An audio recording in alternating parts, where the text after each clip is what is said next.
The chamber was hot with candles that would not stay lit.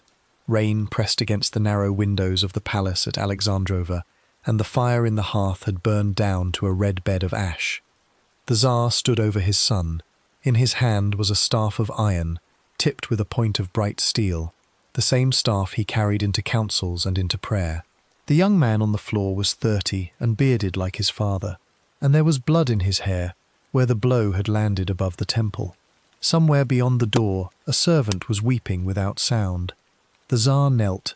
He gathered the head of his heir into his lap, and he began, very softly, to call the boy's name, as though a name alone could bring him back.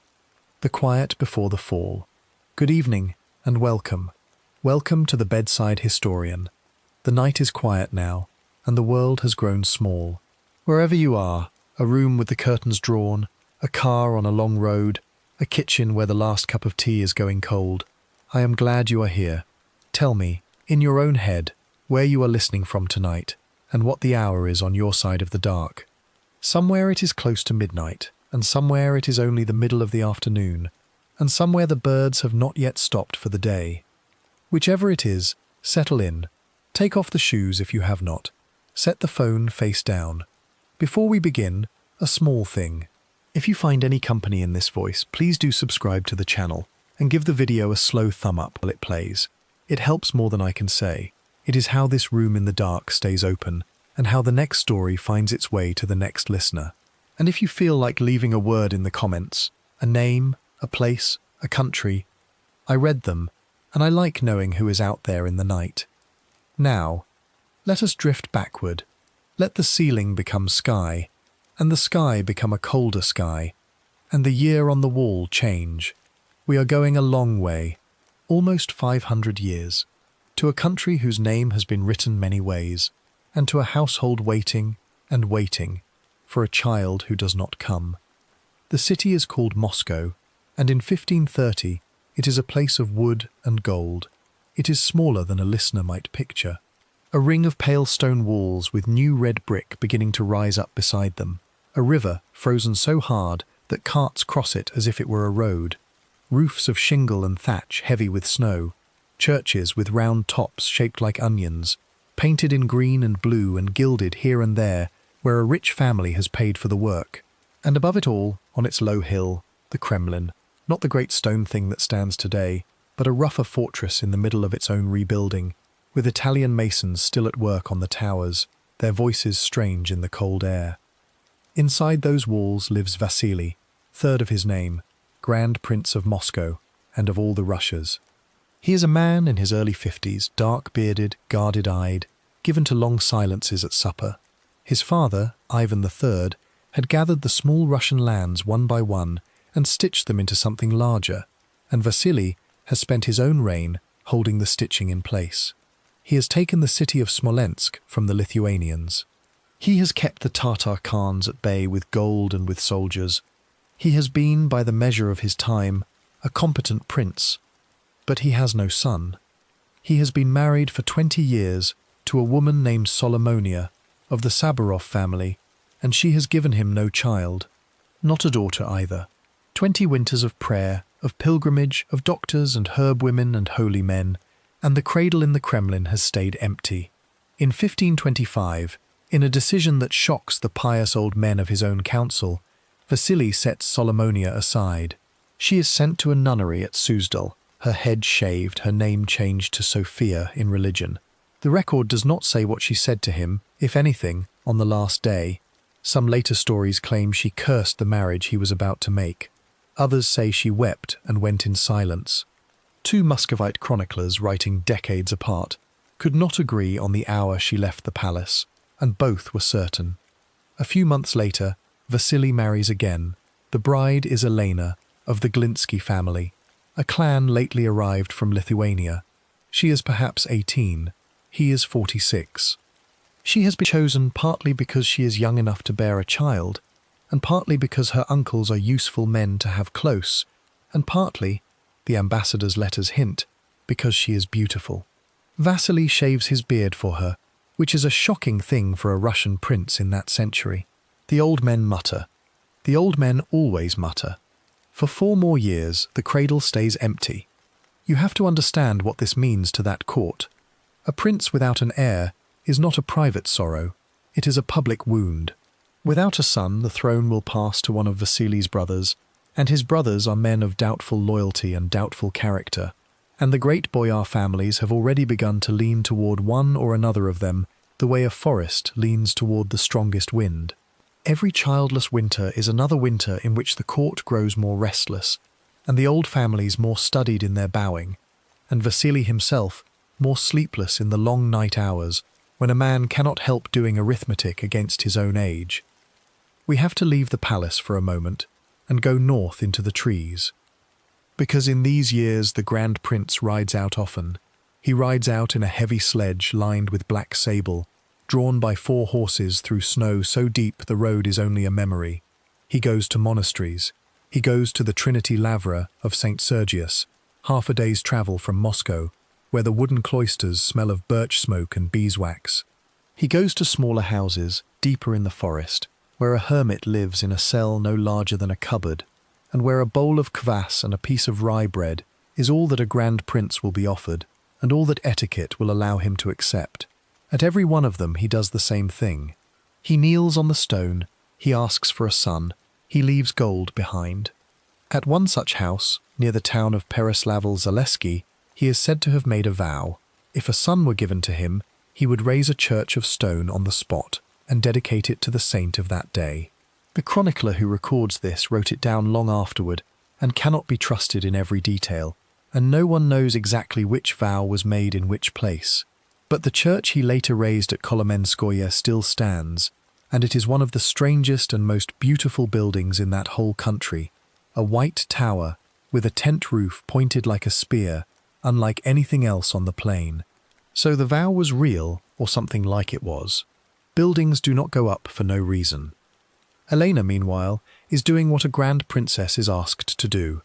She wears the heavy sarafan of gold-worked cloth on feast days, and the plainer wool on ordinary ones. She keeps to the terem, the women's rooms at the top of the palace, where the windows are narrow and the air always smells faintly of incense and of the tallow candles the serving women burn all day. She receives the wives of ambassadors. She goes on her own pilgrimages, always covered, always in a curtained sledge. She fasts, she prays. In one account she stops eating meat for a full year, hoping that this offering will be counted. In another, she cuts her own hair and sends it to a monastery as a gift, which is a thing a woman in that court was almost never allowed to do, and which the churchman did not know quite what to do with. The record does not say what she felt. Whether she was frightened or bored or resigned or in love with her husband or afraid of him, none of that comes down to us. We have letters written for her by clerks. We have descriptions of her clothes. We do not have a single sentence in her own hand about a single one of those long winters. That silence is one of the honest things about the past. It leaves room for us to admit that a life was lived here, and that the shape of it is lost, and that no amount of retelling will get it back. And then, at the end of that 4th winter, something changes. Word goes gently through the terem, and from the terem down to the priests, and from the priests to the confessor, and from the confessor to Vasily himself. In the last cold days before the thaw, Elena is with child. She is nearly halfway through, by the reckoning of the midwives. She has kept it hidden, the way a woman keeps such a thing hidden, when the previous years have taught her not to hope out loud. The Grand Prince, so the story goes, sits down when he is told, and does not speak for some while. Preparations begin without noise at first, and then with a great deal of noise. Fresh linen is sent for, a great cradle of carved wood is brought out of the storerooms and cleaned, nurses are chosen, and boyar wives, and a wet nurse in reserve for the wet nurse. Alms go out to every monastery within a week's ride. Candles are burned in banks so thick before the great icon of the Virgin of Vladimir that the paint above her face begins to darken. The country is not told anything yet. Only the household knows, and a few churchmen, and a very small number of foreign ambassadors, who dutifully write it into their reports in a code their own princes cannot always read. Spring came late, summer came at last. The Moskva rose, then fell. then flattened under the heat. Dust hung over the courtyards. The women in the terrums sweated through their long sleeves and dared not open the windows in case a bad air came in and took the child at the last hour. And then, on a night in late August of the year 1530, the sky above Moscow tore open. The chroniclers agree on this, or almost all of them do. A great storm broke over the city that night. Thunder walked over the roofs. Lightning came down more than once, close enough that the sentries on the walls said afterward the wood of the towers had smelled of it for hours. Whether that storm truly fell in the same hour as the birth, or in the hour before it, or the day after, is a question the chroniclers argue about at their desks a lifetime later. What matters is that they agreed on the storm at all. They wanted the reader to feel that heaven itself had known. The child was born at Kolomenskoye, a country house a short ride south of the city, on the 25th of August. He was a boy. He was named for his grandfather, Ivan. A rider was sent to the capital before the towels had cooled. Bells were rung. The great bell of the Kremlin, and then the smaller bells of the churches within it, and then the further bells out in the wooden parishes of the town, until the whole valley was ringing so loud that people who had been asleep sat up in bed and thought a war had come. You have to picture that sound. The whole city on a warm night at the end of summer, still smelling of dust and river water, and every bell it owns going at once, and no one yet knowing why.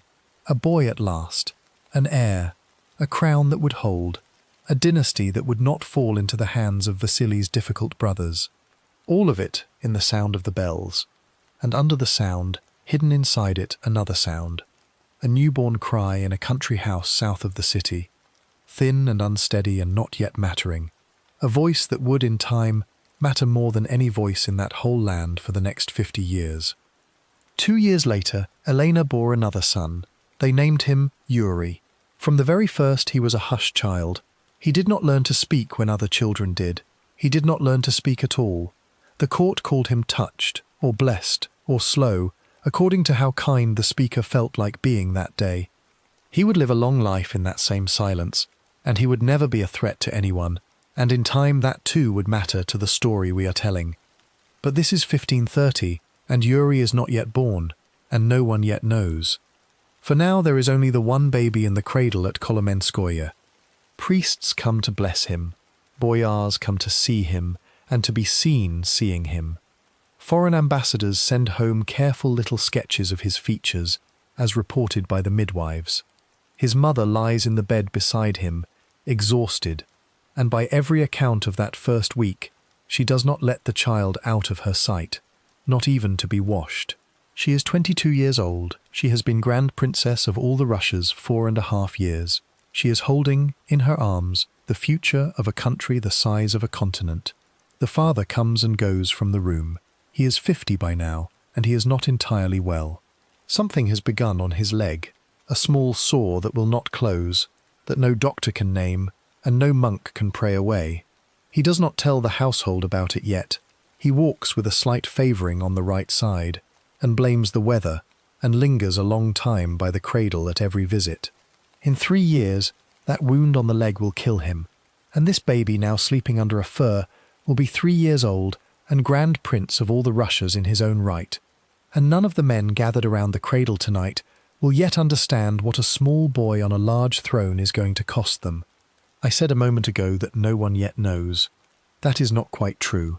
Somewhere in the palace, in the very first days of the new prince's life, an old woman is said to have looked at him and spoken. She was a holy fool, or she was a nurse, or she was the wife of a boyar. The story is told differently in every source, and none of them can be trusted, and I would not put too much weight on any of them. But the sentence itself has come down through the chronicles almost word for word.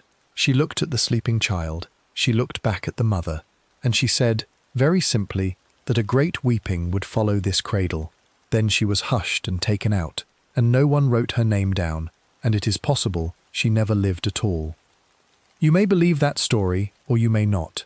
The chroniclers who wrote it were living after everything had already happened, and it is easy, at that distance, to hear prophecy in what was probably only the muttering of a frightened old woman on a night of too much noise.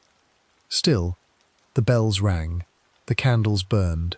The baby slept. The father went slowly out of the room, favouring the right leg he had not yet told anyone about, and outside the walls of the country house at Kolomenskoye, the last of the storm was moving off eastward across the flat land, taking its thunder with it, leaving behind a summer sky washed almost clean.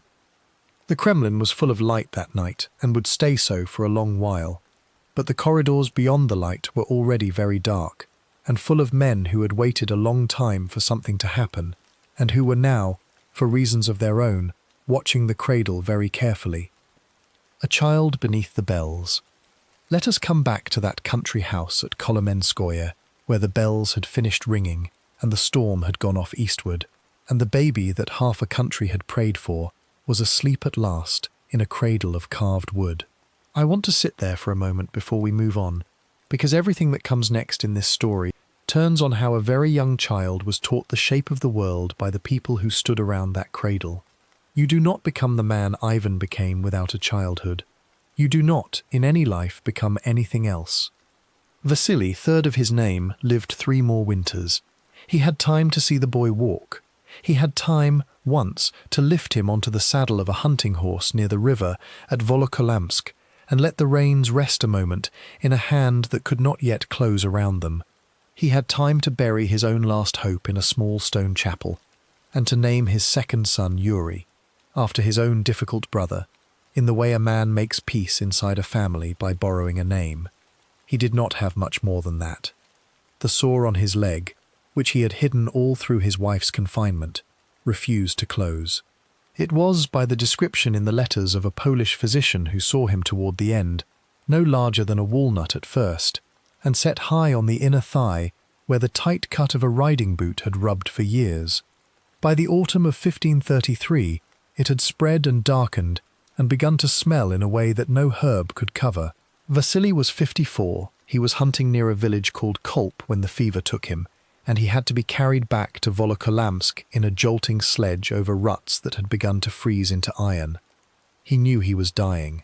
That was the mercy of the disease, if a disease can be said to have a mercy. It gave him time. He sent for the Metropolitan of Moscow. He sent for the boyars of his council. He sent, more than once, for his brothers Yuri and Andrei, who came in their sable coats and stood at the foot of the bed, with faces that told nothing. And he sent for his wife and for the boy, and it is here that a small scene is preserved in the record which I have to describe to you carefully, because it is one of the very few moments when a Russian chronicler stops writing about politics and writes about a room. Elena came in first with the child in her arms. The chamber at Volokolamsk was long and low, with beams smoked black by 200 winters of hearths, and the windows had been closed against the cold and the light. Candles at the corners of the bed guttered when the door opened. The Grand Prince was sitting up, propped on pillows of embroidered linen, and the sheet had been drawn very high to hide the leg. Some accounts say the smell in the room was already very bad, and that the wet nurse held a cloth over the child's face as she was brought forward. Some accounts say nothing about the smell, and it is possible the accounts that mention it are borrowing a detail from a later deathbed and setting it in the wrong century. It is hard, at that distance, to be sure. Whatever the air of the room, this much is agreed. Vasily put his hand on the boy's head. Ivan was 3.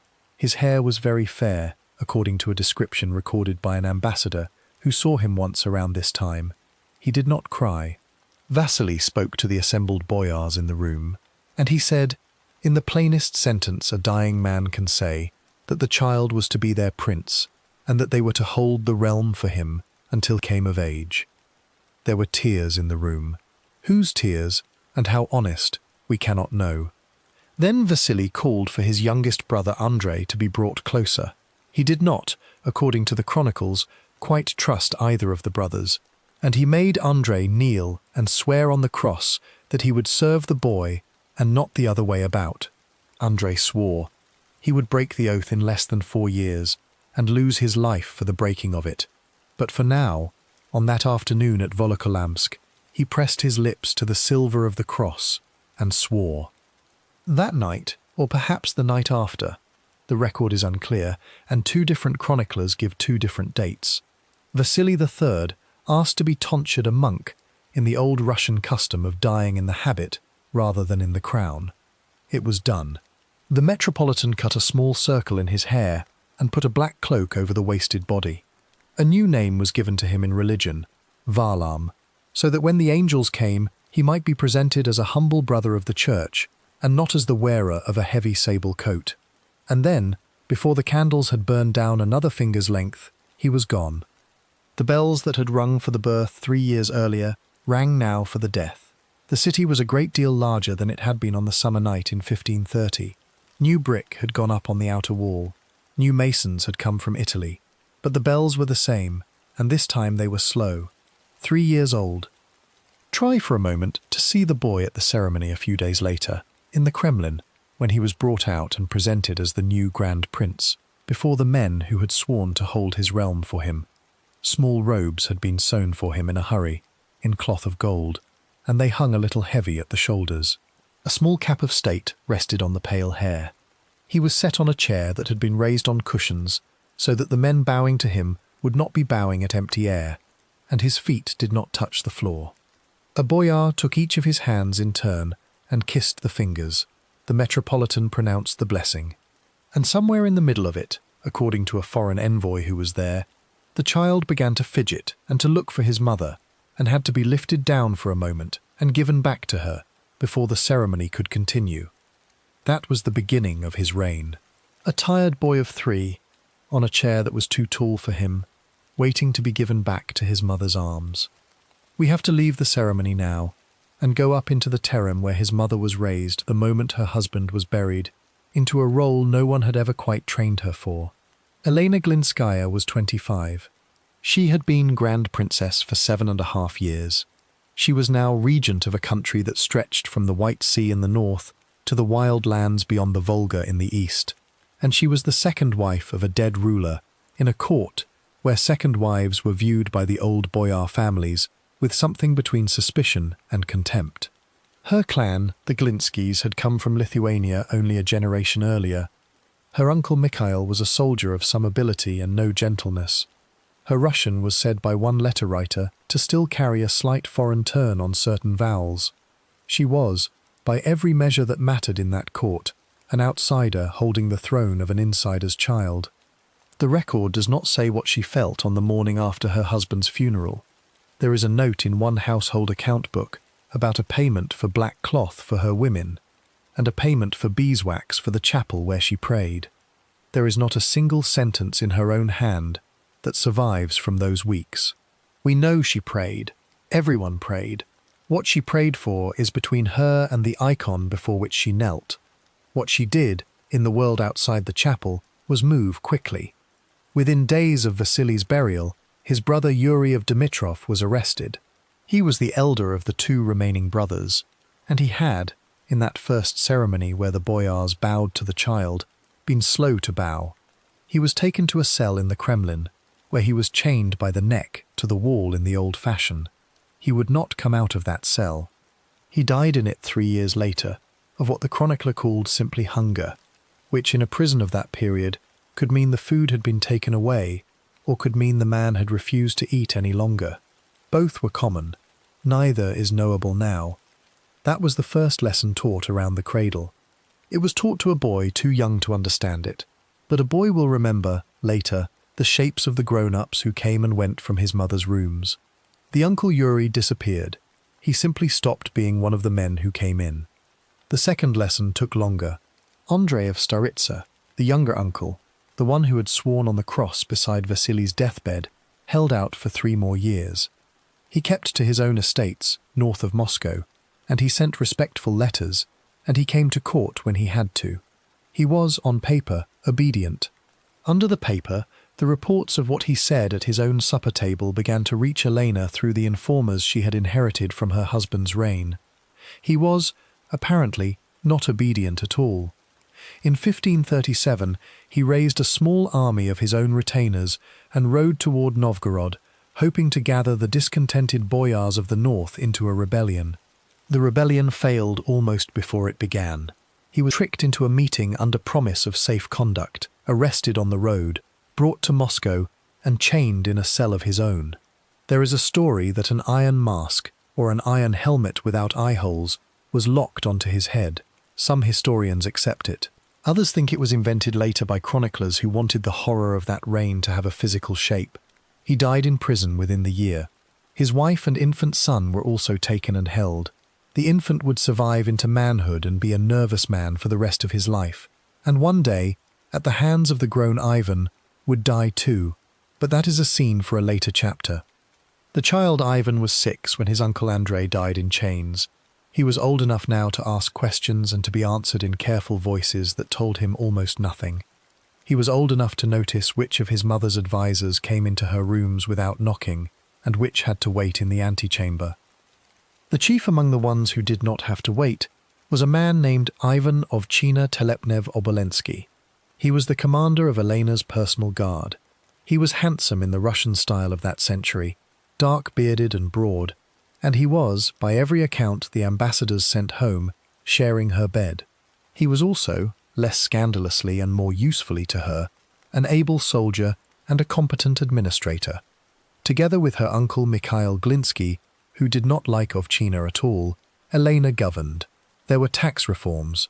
A new coinage was struck, with the image of a rider bearing a spear on the reverse, which is how the Russian silver kopek got its name. Foreign envoys came and went, and reported home that the widow of Vasily III was more shrewd than they had expected, and that the boyars did not like it, and that a storm was building. She lasted 4 years. On the 3rd of April, in 1538, in the middle of an otherwise ordinary spring, Elena Glinskaya suddenly took ill. She was well in the morning. By the afternoon, she was in bed with a violent pain in the stomach and a face that had gone the colour of paper. By the evening, she was in and out of speech. She died before dawn. The court said fever. The court said the flux. The court said many things. Almost no one at the time seems to have believed any of them. 500 years later, in the 20th century of our era, her tomb was opened by scientists, by learned men, and the bones tested. The tests showed levels of mercury in her hair and in her bones far higher than the natural amount. Mercury was one of the poisons kept in every apothecary's cabinet in the 16th century, given in tiny amounts for certain ailments, and given in larger amounts for other, quieter purposes. The evidence is not certain. Mercury was in many things she may have handled, but it is very hard, reading the account of that day, not to believe that someone in her own kitchen or her own dressing room had decided that 4 years of the Glinsky widow was enough. Her lover Ovchina was arrested within days. He was taken to a cell of the sort that had held Yuri and Andrei, and he starved there, exactly as they had. Her uncle Mikhail Glinsky was already dead, having quarrelled with her the year before and having ended in a cell of his own. The old boyar families, the Shuiskys chief among them, walked back into the corridors of the Kremlin as though they had never been sent away, and they took the government of the country into their own hands. The boy Ivan was 7 years old. He had lost his father at 3, and now his mother at 7. He was, by law and by custom, the grand prince of all the Russias. In every practical sense, he was a small orphan in a great fortress, surrounded by grown men whose faces he had learned to watch since before he could speak. On the morning after his mother's funeral, according to a memory that Ivan himself would set down in a letter many decades later, he was left alone in a chamber of the palace, and no one came to dress him. The stove had gone out. The room was cold. He remembered, he said, the sound of the boyars in the next room, arguing over which of them would be seated closest to his own small chair at supper that night, and none of them thinking to open the door. That is the memory of a man in his 40s, and memory at that distance sharpens some edges and softens others, and it is possible the room was not quite so cold, and the door not quite so closed. But something in it is true. The corridors around the child had emptied of the 2 grown-ups who might have loved him, and had filled with the 2 dozen who did not, and he had begun, very young, to learn what a crown weighs on a small head, and what men will do around a chair when the person seated on it is too little yet to reach the floor with his feet. The bells of the city rang for Elena, as they had rung for Vasily, as they had rung 5,000-odd nights before for the birth of this same fair-haired boy, who now sat, alone, in a room where the stove had gone out. Outside, spring was coming in over the wooden roofs and the new brick towers, and the ice on the river was breaking up in long grey slabs that ground against each other as they moved. Inside the Kremlin, in a chamber the boy did not choose and could not leave, the House of Rurik had begun, without anyone yet saying so out loud, to bend toward the shape that would one day end it. The Orphan Prince. I'll generate Chapter 3 now, following the master prompt style and maintaining continuity with the previous chapters. Let us step back into that cold chamber where the stove had gone out, because we have to stay with the boy in it a while longer than most historians care to. 7 is very young to be alone in a room after a mother's funeral, and it is younger still to be the ruler of a country the size of a continent. The corridors around him had emptied of the 2 people who might have loved him, and they had filled instead with grown men in furs, who owed him a bow and gave it, and who owed him nothing else and gave that too. The men who came in first were the Shuiskis. They were an old family, older in Muscovy than the Glinskys and prouder of it, and they had been waiting a long time for a widow to die. Vasily Shuisky was the elder of the 2 brothers, who now took the government of the realm into their hands. He was a heavy man in his 40s, dark-bearded, given to a slow way of speaking that made other men lean in. His brother, Ivan Shuisky, was thinner and quicker in temper. Between them, they had, within a week of Elena's burial, dismissed the Metropolitan Daniel from his post and put a man of their own choosing on the throne of the church. Within another week, they had emptied the treasury of a large quantity of silver into their own households. Within another month, they had begun to sit, at supper in the Kremlin, on the bench nearest the boy's chair, which was the bench a father would sit on if a father had been alive. The child watched. He would remember, decades later, in a letter written in a hand thickened by age, that Vasily Shuisky, in those first months, used to put his feet up on the bed where Vasily III had died, a boot on the coverlet of a dead sovereign's bed. He wrote it down as if the picture had never left him. It probably had not. I want to pause here, because I do not want to make the mistake so many chroniclers made after the fact, of turning every scene of the boyars around the boy into an obvious cruelty. The truth is quieter than that, and quieter is worse. Most of the wound done to a child in a court of that kind is not done with a raised hand. It is done by absence. It is done by no one asking, when he does not come down to supper, whether he has been fed.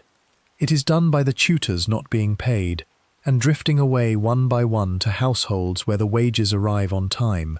It is done by the wet nurse who had been with him since Kolomenskoy being sent away because a Shuisky steward wanted her position for a woman from his own village. It is done, most often, by no one being unkind to the child at all, no one being anything to him whatsoever, until the hours in a Kremlin day feel to a 7-year-old like the hours in an empty church. A foreign envoy of that decade wrote home to his prince that the young Grand Prince of Muscovy was often to be seen wandering the outer galleries of the palace, in clothing that did not fit him, and had been mended more than once by a hand that was not skilled with a needle. The envoy added, in the same letter, that when official ceremonies required the boy to appear, he was dressed in cloth of gold, and set on his tall chair as before, and the boyars bowed to the ground before him, and no foreigner in the hall would have guessed that the child had been eating rye bread in a corridor an hour earlier, because no one had thought to call him in to table. Whether every line of that letter is exactly true, I cannot promise. Envoys wrote to please their masters, and their masters liked to be told that the Russian court was in disarray, but the shape of it fits every other account we have. It is very likely true in outline, if not in every stroke. We have to leave the palace corridors for a moment and go outside the walls of the Kremlin, into the town beyond them, because the boy did not stay always in the fortress. The Shuisky brothers, in the early years of their power, seem to have thought it useful to be seen taking the young sovereign about the city. He rode with them to the great churches on feast days. He was set on a horse too large for him, with a groom walking at the bridle, and taken through the market streets to the Cathedral of the Archangel, to bow before the tombs of his ancestors. He was taken to the Trinity Lavra of St. Sergius, that same monastery where his father had once knelt to beg for a son. He was taken to the monastery at Kirillov, far to the north.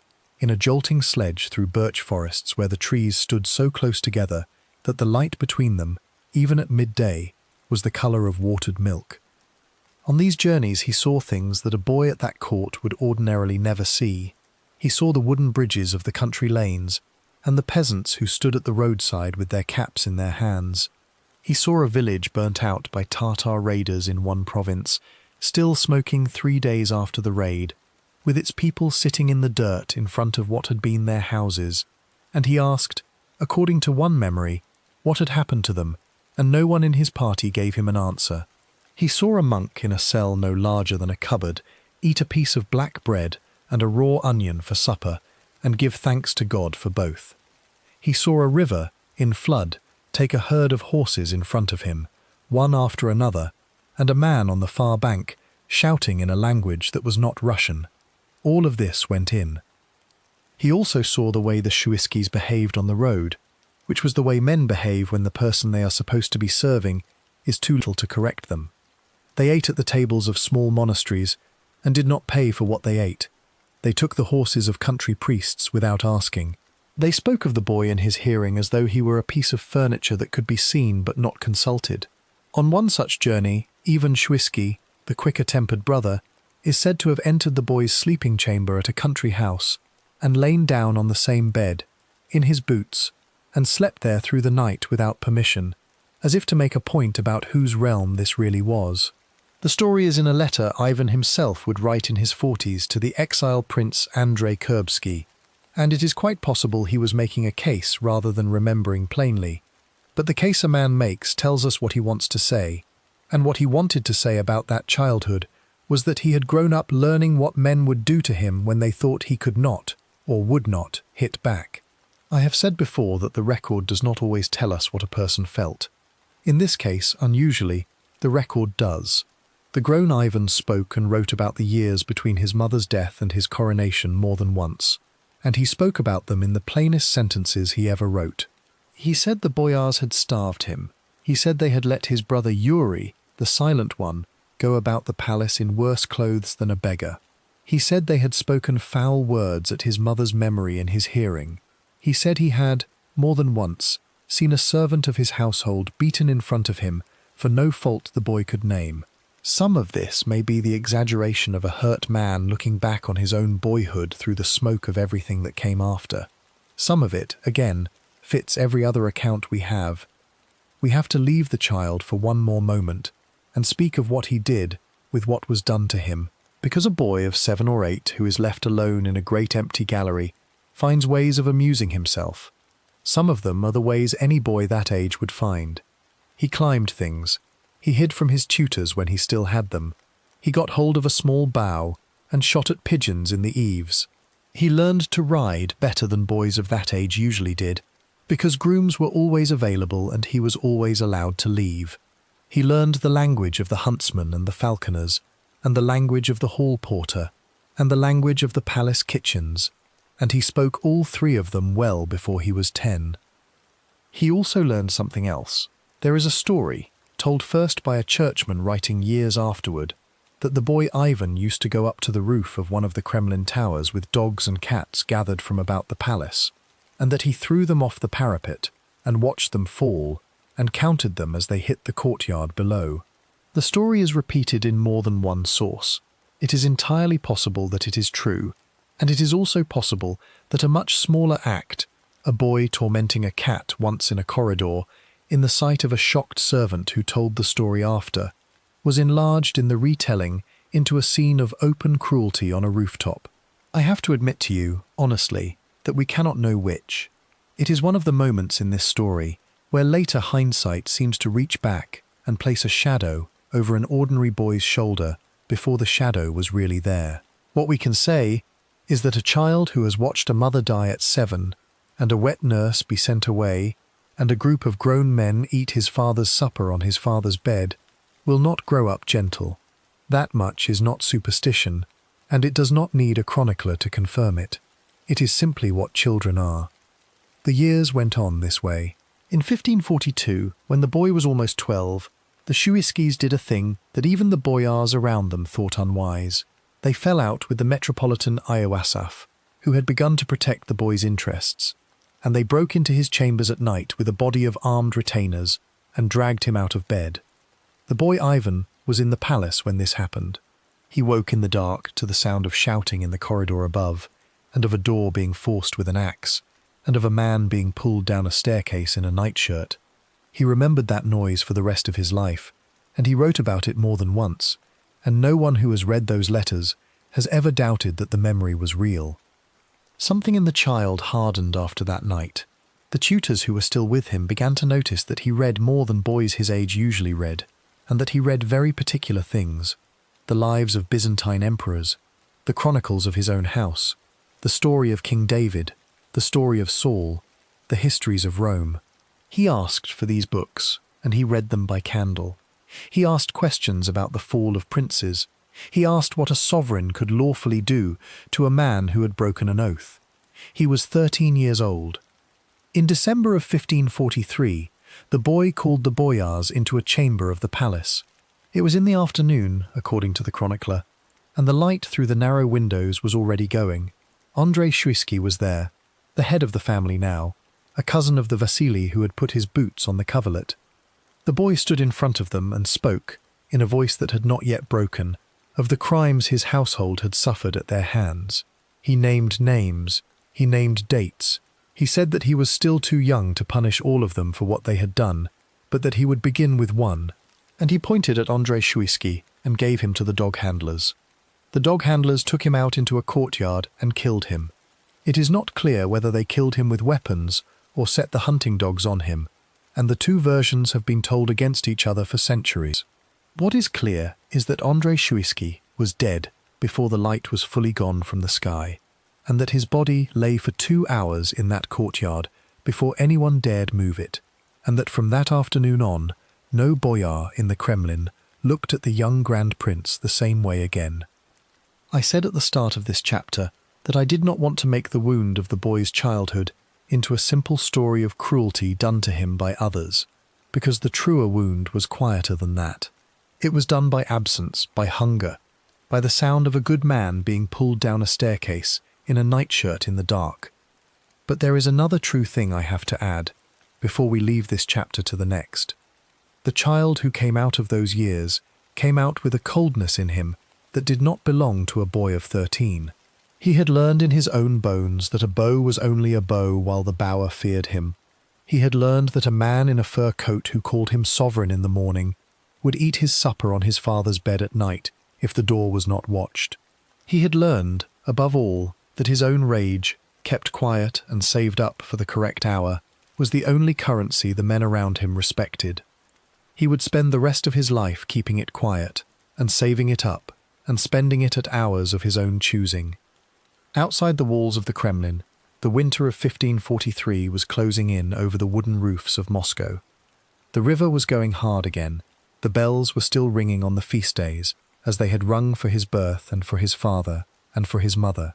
Inside the walls, in a chamber that was warmer now that his own steward had been given leave to lay the stove, the boy who had been left alone at 7 sat with a book of Byzantine emperors open on his knees and read by candle, and did not look up when the door opened, because he already knew who came in and who did not, and in what order, and by whose sufferance.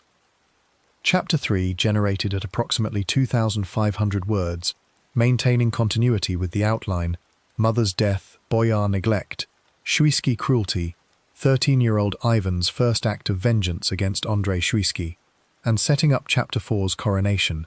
The companion voice touches down at 5 scene seams.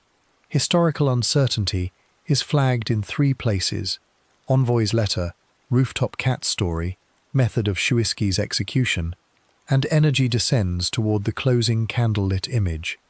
The crowning at Uspensky. Let us leave that boy at his book for a little while, and let 3 winters pass over the Kremlin roofs, because the child who ordered Andrei Shuisky killed in a courtyard did not become a man overnight.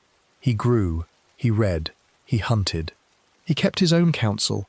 In 1544 he lost his brother Yuri, the silent one who had never learned to speak plainly, and who had been the only person in the palace with whom he could sit in a room without a word passing between them and not feel abandoned. Yuri was 13 when he died. of an illness the chroniclers do not name. Ivan buried him in the Cathedral of the Archangel, where their father lay, and where their mother lay, and where before very long a great many other members of the House of Rurik would come to lie. He was now the last son of Vasily III above the earth. The boyars around him had learned, since the afternoon in the courtyard, to speak to him with a caution they had not shown before. They still stole from the treasury. They still promoted their own cousins. But they no longer sat on the bench nearest his chair, and they no longer put their boots on any bed he had slept in, and they answered when he asked them a question. He was 14, then 15, then, in the autumn of 1546, 16. Something in him had begun to think ahead.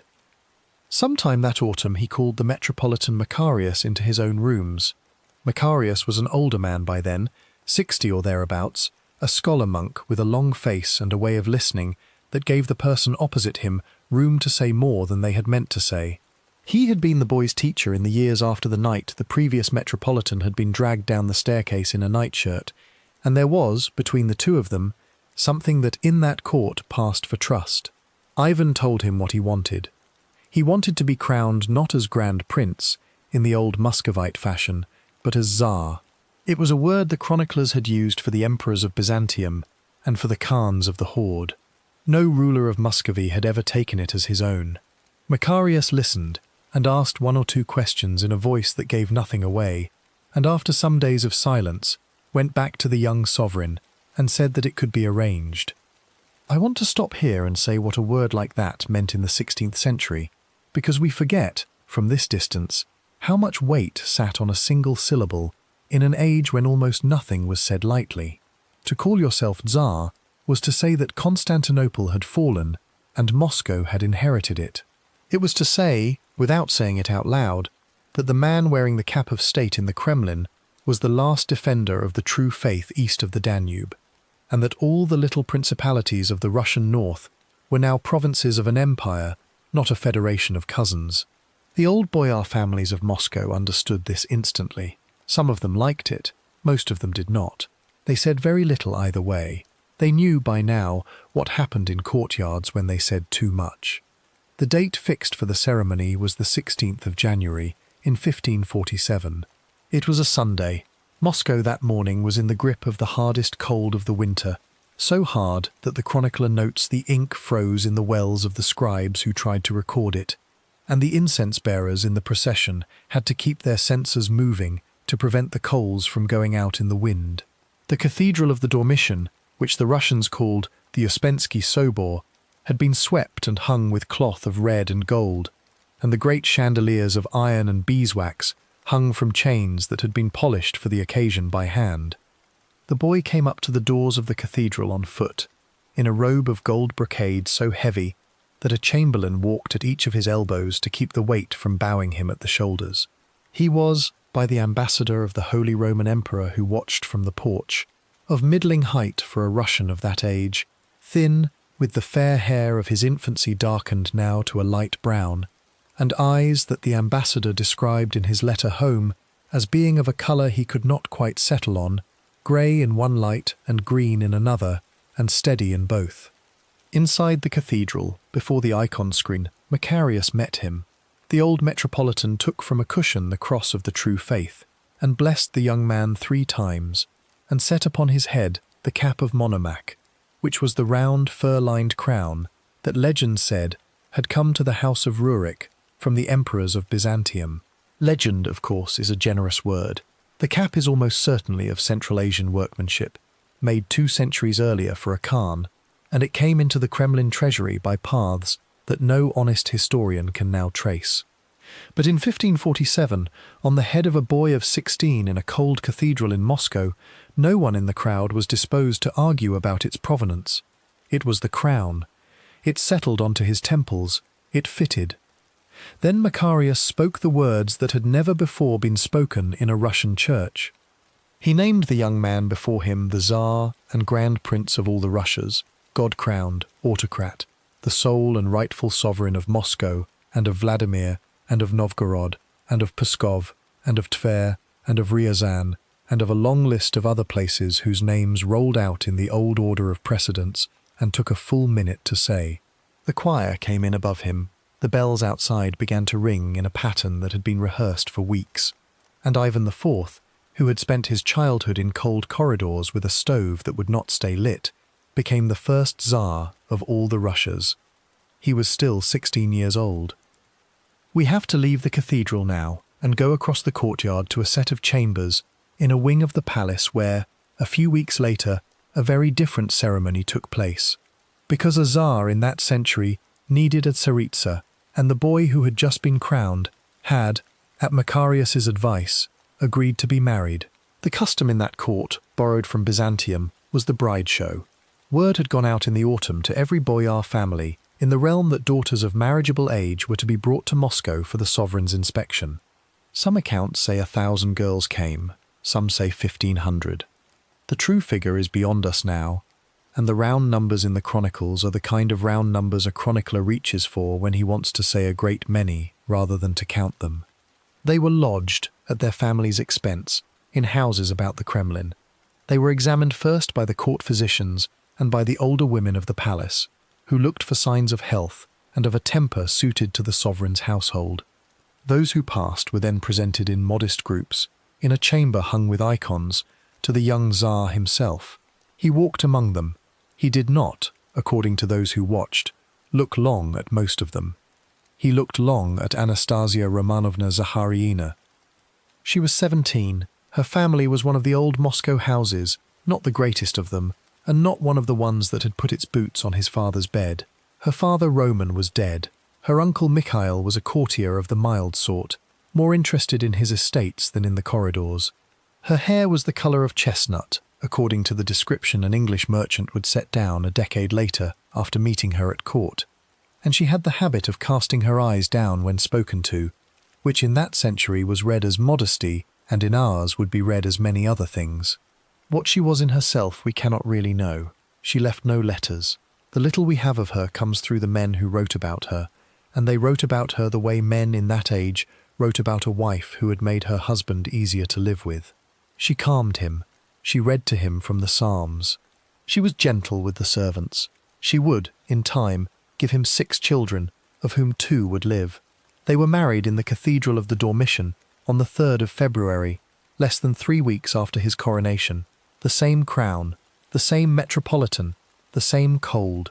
This time she stood at his side, in a robe of white silk sewn with river pearls, and the 2 of them exchanged rings, and Macarius pronounced them husband and wife in the sight of the whole court, and the boyars bowed to the ground before them both. For a little while, the storm did seem to have passed. The court noticed almost at once that the Tsar was calmer when the Tsaritsa was in the room. He listened longer. He interrupted less. He asked, according to one chronicler, that the boyars stop bringing their own disputes into her presence, because it distressed her, and the boyars for the most part obeyed. Anastasia set up her own household in the terem in the old fashion, with her women about her, and the terem became a place where the sovereign came in the evenings to sit, and to be spoken to as a husband rather than as an autocrat. It is the only period of his adult life about which those who knew him used the word peace. I have to warn you here, though, that peace in the 16th century was rarely long, and it did not last through that summer. In April, the first fires broke out in Moscow, modest ones at first, in the wooden quarters near the river. Then, on the 12th of April, a large fire in the Kitai-Gorod, then a second in the Chinese quarter in June, and then, on the 21st of June, the Great Fire, which took most of the wooden city inside a single afternoon. A dry wind came up from the south. A spark from a bathhouse chimney caught in the thatch of a house nearby, and by evening the flames had crossed the river and were climbing the wooden hoardings of the Kremlin itself. The powder store in one of the towers went up with a noise that was heard in villages a day's ride away. The roof of the Cathedral of the Dormition began to burn. The Metropolitan Macarius, in his 70s now, was carried down out of the smoke by 2 of his monks and lowered on a rope from a river gate, and the rope broke, and he was injured in the fall in a way from which he never fully recovered. The Tsar and his young wife were not in the city that day. They had gone out to the country palace at Vorobyovo, on the hill above the river, and they watched from there as their capital burned. The chronicler who describes the scene says the Tsar wept, and that Anastasia stood beside him and did not speak, and that when the wind changed at nightfall and the flames finally began to fall in on themselves, he turned to her and said something the chronicler could not or would not record. 2 days later, a crowd came up out of the ruins of the city to Vorobyovo. They came on foot, in the clothes they had been wearing when the fire took their houses, and they came with a rumour in their mouths. The rumour was that the fire had been the work of the Tsar's own maternal kin, the Glinskys, and that the Tsar's grandmother Anna Glinskaya had been seen flying over the rooftops in the shape of a bird, sprinkling water made from human hearts upon the thatch to make it burn. It is a rumour that tells us more about the age than about the fire. But in that age, the rumour was enough. The crowd had already, before coming up to Vorobyovo, dragged the Tsar's uncle Yuri Glinsky out of the cathedral of the Dormition, where he had taken sanctuary, and killed him in the square in front of it, and left the body in the sun. They came to Vorobyovo to demand the rest of the Glinskys. The Tsar stood in the porch of the country house and heard them out. He was 16 years and 6 months old, and it was the first time in his life that a crowd had come to a door of his and asked him for anything at all. He gave them, in the end, almost nothing they wanted, and he sent them back to the city with soft words and a promise that justice would be done, and the crowd, exhausted, went away. But something in the porch that afternoon shifted in him, and it shifted in a direction his advisers had not expected. In the days after the fire he became, for a season, very quiet. He fasted. He walked in the ruins of his city. He listened to a priest named Sylvester, a serious man from Novgorod, who had come to Moscow with the new metropolitan, and who spoke to the young sovereign, in the porch of the ruined cathedral, in a voice no one else in the palace had yet dared to use. Sylvester told him, in plain Russian, that the fire had been sent as a warning, that a Tsar who did not govern with mercy would see his cities burn, that the cap of Monomakh weighed exactly as much as the just acts of the man beneath it, and no more. The young man listened.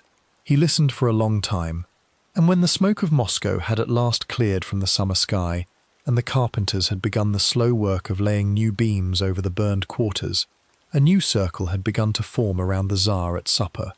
Sylvester the priest, a young courtier named Alexei Adashev, who had come to court from a family of no great rank, the Metropolitan Macarius, recovered enough now to sit at council, and Anastasia, always in the room, or in the next room, listening. Reforms were beginning to be written by candle in the palace wing behind the Terem. New laws were being drafted for the courts. New charters for the towns. The realm was being taken in hand. For a little while, in the years just after the fire, it would seem to those who watched from the outside that the young Tsar of Moscow had heard the warning, and that the House of Rurik had turned a corner into the light. The chroniclers of Muscovy would call it, when they wrote about it later, the good years. They were not wrong to call them that, but every hour of them was a borrowed hour, and the ledger on which they were written was already being kept by hands that no one in the Kremlin could yet see. The good years. Let us come out of the porch of that country house at Vorobyovo, where the last of the smoke from Moscow was still drifting eastward over the river, and follow the sovereign and his young wife back into a city that was learning to build itself again. The carpenters had come in from the country villages within a week of the great fire, 3,000 of them by one count, and closer to 4,000 by another, and they were paid in silver kopecks from a treasury that was, for once, willing to open its coffers. They laid new pine beams over the burnt lanes of the Kitay-Gorod, and the sound of hammering ran through the daylight hours from the ringing of matins to the ringing of vespers. In an inner chamber of the palace wing that had survived the flames, 4 men had begun to sit down together after supper, with paper and ink and a stub of beeswax candle between them, and to write a country back into shape. The 4 were the young Tsar himself, and Sylvester the priest from Novgorod, and Alexei Adashev, the low-born courtier, and the Metropolitan Macarius, still walking with a limp from the fall he had taken on the broken rope out of the burning cathedral. They called themselves nothing in particular. Later chroniclers would give them the name of the Chosen Council, but that was a phrase used in hindsight, and in the years when they actually sat together, they had no title for themselves at all. Andrei Kurbsky, a young prince of the Yaroslavl line who would in time become the sovereign's closest friend and his bitterest exile, joined the circle a season or two later and remembered it, in a book he wrote many years afterward from a foreign court, as the happiest chamber he had ever entered in his life. Whether the chamber was in truth as harmonious in the moment as it looked to him in memory is a fair question. Men writing in exile tend to gild the rooms they were once welcome in, but the work that came out of it was real, and it can be counted. The first thing they set their hand to was the law. In the summer of 1550, 3 years after the fire, the sovereign approved a new code of laws called the Sudebnik, drawn up chiefly by Adashev's careful hand and read into force at a great assembly in Moscow. It replaced an older code half a century out of date. It fixed the fees that judges could take from litigants, so that a peasant with a grievance would no longer be ruined by the cost of bringing it to court. It limited the power of provincial governors to help themselves to a share of the harvest as a matter of custom. It set down, in language a village priest could read aloud to his parishioners, that a man's word in a suit was to be weighed by evidence and not by his rank, and that a bribe taken by a judge was punishable, and that a lord who put a false name on a tax roll was to answer for it in the same court as a common thief. None of this made Muscovy an equal country. It was not intended to, but it made the machinery of the realm turn a little more evenly, and for a season the country ran better than it had done for a lifetime. A year later, Macarius called together a council of the whole Russian Church, at which 100 chapters of decisions were agreed and written down. The Russians named it, plainly enough, the Stoglav, which is their word for 100 chapters. It set the daily life of the parishes in order. It fixed the hours of the offices. It ruled on how icons were to be painted, and on how many fingers a priest ought to use when blessing his people, and on whether a monk might keep a horse. It condemned the drinking of strong spirits before the liturgy, and the practice of shaving the beard, and the singing of tavern songs in churchyards. It read, to a listener from a later age, like the minutes of a school committee. To the men who wrote it, it was the reordering of a Christian nation. Ivan sat through the sessions in a plain robe and asked questions, sometimes sharp ones, and the bishops answered him with the deference owed to a Tsar and the caution owed to a young man whose temper they had already heard about. We have to leave the writing table for a moment and go out onto the great southern road that ran down from Moscow toward the middle Volga, because reform in a chamber is one thing and a country's borders are another, and the sovereign who was learning to govern from the palace was also, in those same years, learning to make war. The target was Kazan. It was the capital of a Tatar Khanate that had for a century sat astride the middle Volga and taken slaves out of the Russian villages along its northern frontier, in raids that had emptied whole districts and filled the markets of Astrakhan and Bukhara with Russian children. Ivan's father had marched against Kazan and failed. His grandfather had done the same. In 1547, the first year of his reign, Ivan himself had led an army toward the city and turned back because the thaw came early and the guns sank into the mud of the riverbanks. 2 years later he had tried again and been turned back again by the weather. In the summer of 1552, at the age of 22, he set out for the third time, with an army the chroniclers put at 150,000 men, and which was, in honest truth, probably rather less, and a train of guns cast in the new Moscow foundries, and a young engineer named Ivan Vyrodkov, who had a plan to build the siege works on the upper Volga itself and float them downriver in sections. The march took the whole of that summer. The chronicler tells us that the sovereign fasted through the last of it and heard the liturgy each morning before he mounted his horse, and slept in a canvas tent with a rough coverlet on the ground beside him for the cat that his men had brought along for the mice in the grain sacks. On the 23rd of August, the army came up under the walls of Kazan, and the siege began. It lasted 5 weeks. The engineer Vyrodkov built a wooden tower higher than the walls of the city and rolled it up to the moat by night. Sappers dug tunnels under the ramparts and packed them with barrels of powder that had been carried down from Moscow on ox carts. On the 2nd of October, at dawn, the powder was fired. 2 of the towers of the Tatar fortress went up together, with a noise that shook the ice in the drinking pails of the Russian camp, and the assault went in through the breach in the smoke. By the middle of the day, Kazan had fallen. The Khan Yediga was taken alive and would in time be baptized into the Russian church and given a house in Moscow. Much of the population of the city, however, did not live to see the following morning. The soldiers of the assault had been 3 years on that road, and the discipline of a 16th century Russian army did not extend to what happened inside a captured wall. The chroniclers who tell us of the day are frank about it, and I will spare you the particulars that they were not spared.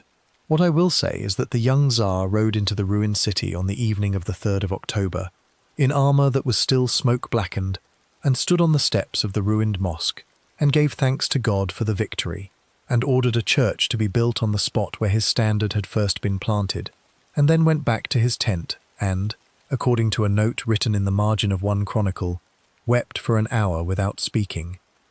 Let us leave the burnt walls of Kazan behind and follow the sovereign home across the great plain, because it was on the ride back to Moscow that the second half of that year began to arrive at him in fragments carried by fast couriers. The first of them met him within days of the victory and told him that his wife Anastasia, the Tsaritsa who had been brought to him in the cold of that first winter and had lived in the terem beside him ever since, had, in the last week of September, given birth in the palace to a son. They had named the boy Dmitri, after the sovereign's uncle who had died in infancy, and after the young Dmitri of Uglich, in whose calendar the birth had fallen. The Tsar received the news on the road and changed his face for the first time in a season. Moscow met him in a manner it had never met a sovereign of his line before. The Metropolitan Macarius came out to the gate of the city on foot, in his full vestments, with a cross held high. The bells rang for 3 days without stopping. Bread was distributed in the squares. A path of red cloth was laid from the outer gate of the Kremlin to the doors of the Cathedral of the Dormition, and the young Tsar walked it in the same smoke-stained armour, and his wife met him at the doors with the newborn in her arms. 3 years later he ordered a great church built on the square outside the eastern wall of the Kremlin, at the place where the road from Kazan came into the city. It was to be a thanksgiving in stone for the victory on the Volga. It was to have not one dome but many, one for each of the saints on whose feast a battle in the campaign had been won. He gave the commission to 2 masters whose names appear in the ledgers as Barmer and Postnik. Whether these were 2 men or a single man carrying 2 names is a question that the historians of the church have argued about for 4 centuries, and I will not pretend to settle it for you tonight. What we can say is that the building rose over the next 6 years in a style no eye in Moscow had seen before, with a cluster of coloured towers around a central spire, and roofs like the flames of oil lamps frozen at the moment of leaping, and a look, in the winter light, of a garden of onions grown out of the earth of the square by some patient hand at midnight. The Muscovites called it, after the saint on whose feast the city of Kazan had fallen, the Cathedral of the Intercession on the moat. We have to come back now, from the scaffolding of the great church, into the chambers of the terem where the family of the sovereign was, in these same seasons growing. The infant Dmitri did not live. In June of 1553, when he was 8 months old, the household set out on a pilgrimage to the Kirillov monastery in the north, and the party had to cross a river by a wooden gangway from a boat. The nurse who was carrying the child slipped on the wet planking. The baby went into the water. He was pulled out at once and carried up to the tent of his mother, but the cold of the river had gone into him, and he was dead before the next dawn. The chronicler who tells us of the drowning tells us also that the Tsar did not speak about the child again for many months, and that Anastasia, when she came back to Moscow, went into the private chapel of the terem and stayed there for the greater part of 2 days. A little less than a year later, in March of 1554, another son was born to her, and this one she named Ivan after his father. He was a strong child from the first hour. He fed well, he thickened at the shoulders early, he grew a shock of dark hair almost from the cradle. The Tsar carried him into the councils of state before he could speak, and set him on his knee, and let the boyars kiss the child's hand, in the old form of an oath to a future sovereign. 3 years after that, in May of 1557, a third son was born, and they named him Fyodor. He was a milder infant than his brother, thin and blue-eyed, and slow to learn the names of the people who came to his cradle. Anastasia kept him longer at her side than she had kept the others. The court remarked on it, and said the boy would be a comfort to her, and did not, at that hour, mean any more by it than what the words said. The good years were, by any honest measure, the best that the House of Rurik would ever have. The law had been rewritten, in language a village could understand. The church had been set in order for a generation. The southern frontier had been carried down to the Volga and secured with a fort at each bend of the river. A great church was rising in the square outside the gate. 2 sons of the sovereign were alive and strong in the Terem. Foreign envoys who came up to the Kremlin in these years wrote home to their kings that the Tsar of Muscovy was a young man of grave courtesy and considerable learning, and that his wife was much loved, and that the country under them was in a condition of order that had not been seen there in living memory. But the ledger of that decade was already being kept by hands the sovereign could not see, and the entries in it were beginning, in the last of the years before 1560, to run against him. Sylvester the priest was making enemies among the older boyars, who resented a man from Novgorod telling them how to keep Lent. Adashev the reformer, whose father was not a boyar at all, was being spoken about in the corridors in the tones reserved for men who have climbed too fast. Kurbsky the young general, who had ridden into the breach at Kazan at the sovereign's stirrup, was beginning to look about him at the older princely families, and to wonder for how long the Tsar's affection would hold against the pressure of their long memories. And in the Terem, in the summer of that same year, the Tsaritsa Anastasia, who had been the still centre of it all, had begun, without saying so aloud, to feel a heaviness in her limbs that would not lift with the changing of the season. The bells over Moscow rang on through the summer evenings, as they had rung through the summers of the whole decade. The masons of the intercession were laying the last brick of one of the outer chapels. The carts came up from the southern rivers, loaded with fish and with grain, and the market squares were noisier than they had been in a generation. Inside the walls, in a chamber hung with icons above her writing desk, the young wife of the sovereign was reading her psalms by the same window she had read them at as a bride, and setting the book down between pages more often than she used to, and closing her eyes. The Death of Anastasia. Let us come back into the Terem in the last week of July, in the year 1560, and stand a moment at the door of the chamber where the Tsaritsa is lying, because the summer that is about to end here is the last summer of a certain kind of life in the Kremlin, and we ought to see it plainly before it goes. The heat that year had come up early and stayed. Moscow in a hot July is not the city the winter travellers describe. The river runs low between mud banks. The smell of the tanning yards drifts up over the wooden roofs of the Kitai-Gorod and settles in the corners of the palace where the air does not move. Flies gather at the sills. The women of the Terem had for weeks been hanging wet linen over the icons in the private chapel to try to keep the air a little cooler around the reading desk where the Tsaritsa still, on her better days, opened her psalter and turned a page. She was 29 years old. She had been married to the sovereign for 13 years and a little more. She had borne him 6 children and had buried 4 of them, and there was in her face by that summer a thinness the court had not seen there before. The illness had come on her slowly. That is the important thing to say first, because a great deal of what will happen in the years after this summer will be built on the belief that she was poisoned by a hand across the room, and the record itself does not support a single dramatic collapse. She had been unwell in the spring. She had rallied in April. She had gone with the household in early June to the country palace at Kolomenskoye, hoping the country air would do for her what the doctors of the Kremlin could not, and for a few days at the little house above the river she had walked in the orchard with Ivan Ivanovitch, who was 6, at her hand, and had watched Fyodor, who was 3, in the lap of his nurse under an apple tree. The chronicler who describes those weeks does not describe her as dying. He describes her as tired. That is often, in that century as in ours, the last stage that anyone is willing to name. By the middle of July they had brought her back to Moscow, because the fires had begun again in the wooden quarters, and the sovereign wanted her under the roof of the palace where the stone was thick and the corridors were cool. It did not do what he hoped. Something in the moving of her, or in the smoke that hung over the summer city, or in the underlying sickness itself, turned sharply in her that last week. She could no longer sit up at the reading desk. Her women carried her water in a silver cup and lifted it to her lips. The sovereign came into the chamber at hours he had never before come, and sat by the bed, and read to her from the Psalms, in a voice that the women who were present remembered afterward as being unusually low.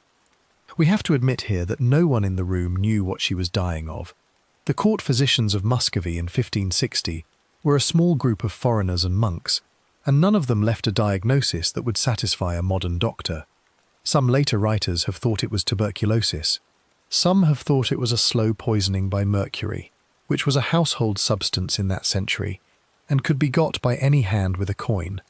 Some have thought it was simply the accumulated cost of 6 pregnancies in 11 years on a body that had never been robust. The record does not say.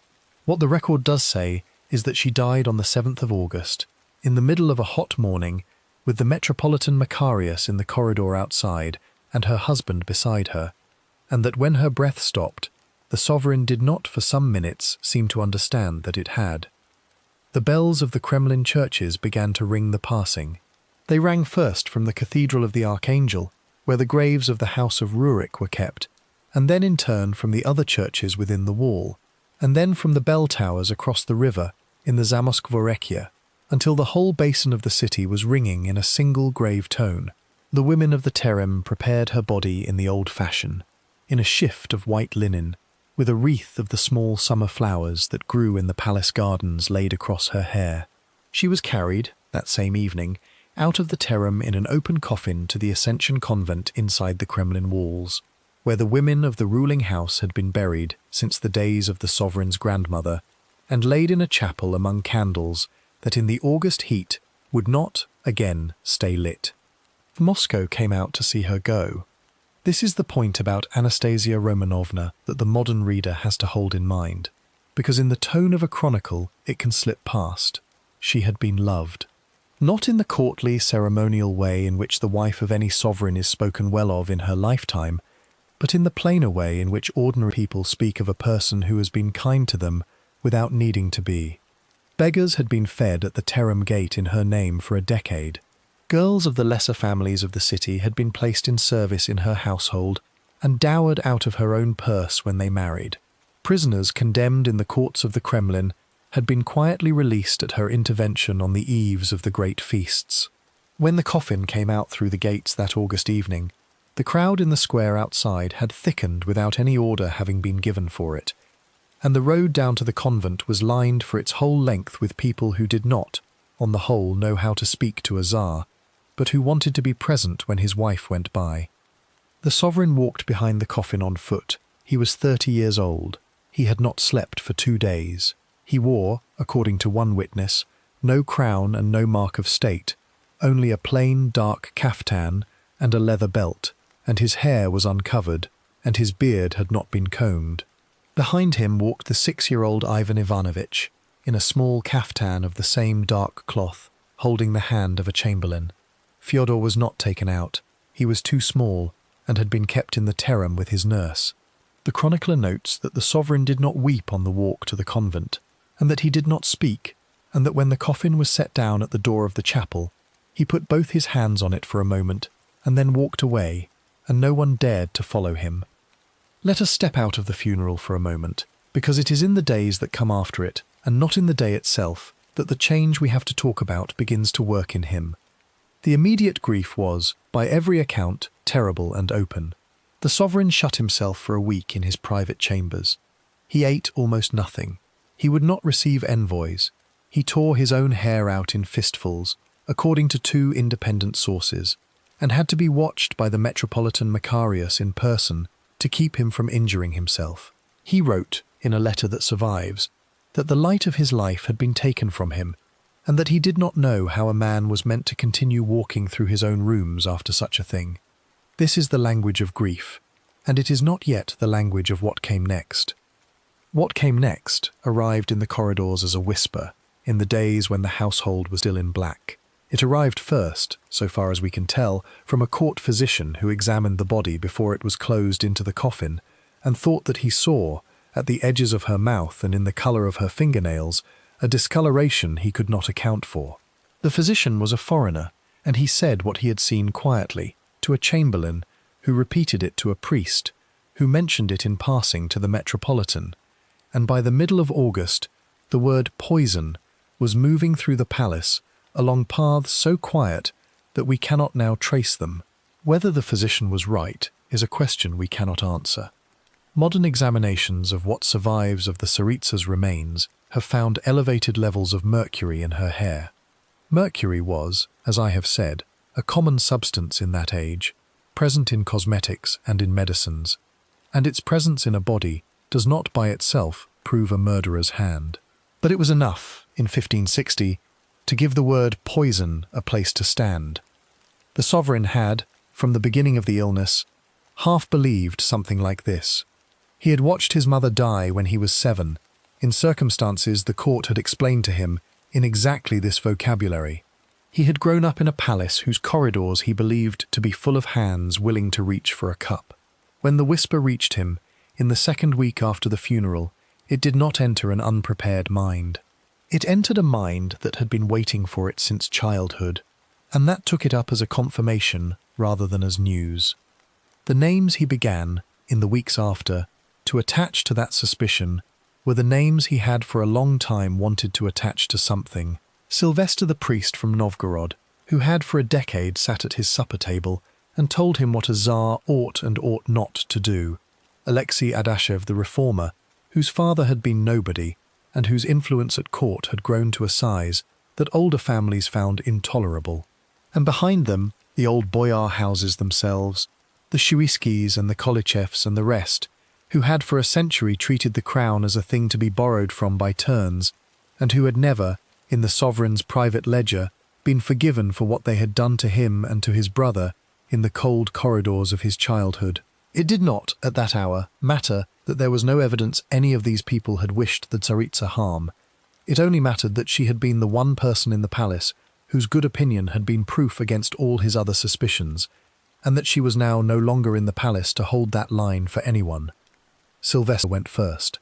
Within weeks of the funeral he was accused of matters that no one now can quite reconstruct, and was sent, in the plain form that in that court meant permanent removal, to a monastery on the White Sea in the far north. He was to live there another 12 years, in a cell of pine boards, and to write letters to a court that no longer wrote back. Adashev was next. He was placed at the head of an army on the western frontier, which in that century was the polite Russian way of exiling a minister without shaming his family, and was arrested there on charges of treason within the year. He died in prison, in circumstances that the chronicler does not describe. His brother Daniil was executed. His father was executed. His nephew was executed. The whole family was, in the tidy Muscovite word, extinguished. Kurbsky, the young general who had ridden into the breach at Kazan at his stirrup, watched all of this from the councils of state and began to make private arrangements with the Poles. In 4 years he would ride across the western border in the night and send back from the safety of the Grand Duchy of Lithuania a series of letters accusing the sovereign of every crime he had committed and several he had not. The sovereign would answer him, at length, in letters of his own, and the two men would carry on this argument by post for the rest of their lives, and neither would ever see the other again. The corridors of the Terem grew quieter in the months after the funeral. The little boys, Ivan and Fyodor, were removed to a separate wing of the palace, in the care of nurses who had been chosen by the sovereign himself and who reported directly to him. Ivan Ivanovich was 6, and old enough to notice that his mother was no longer in the room where he had been used to finding her.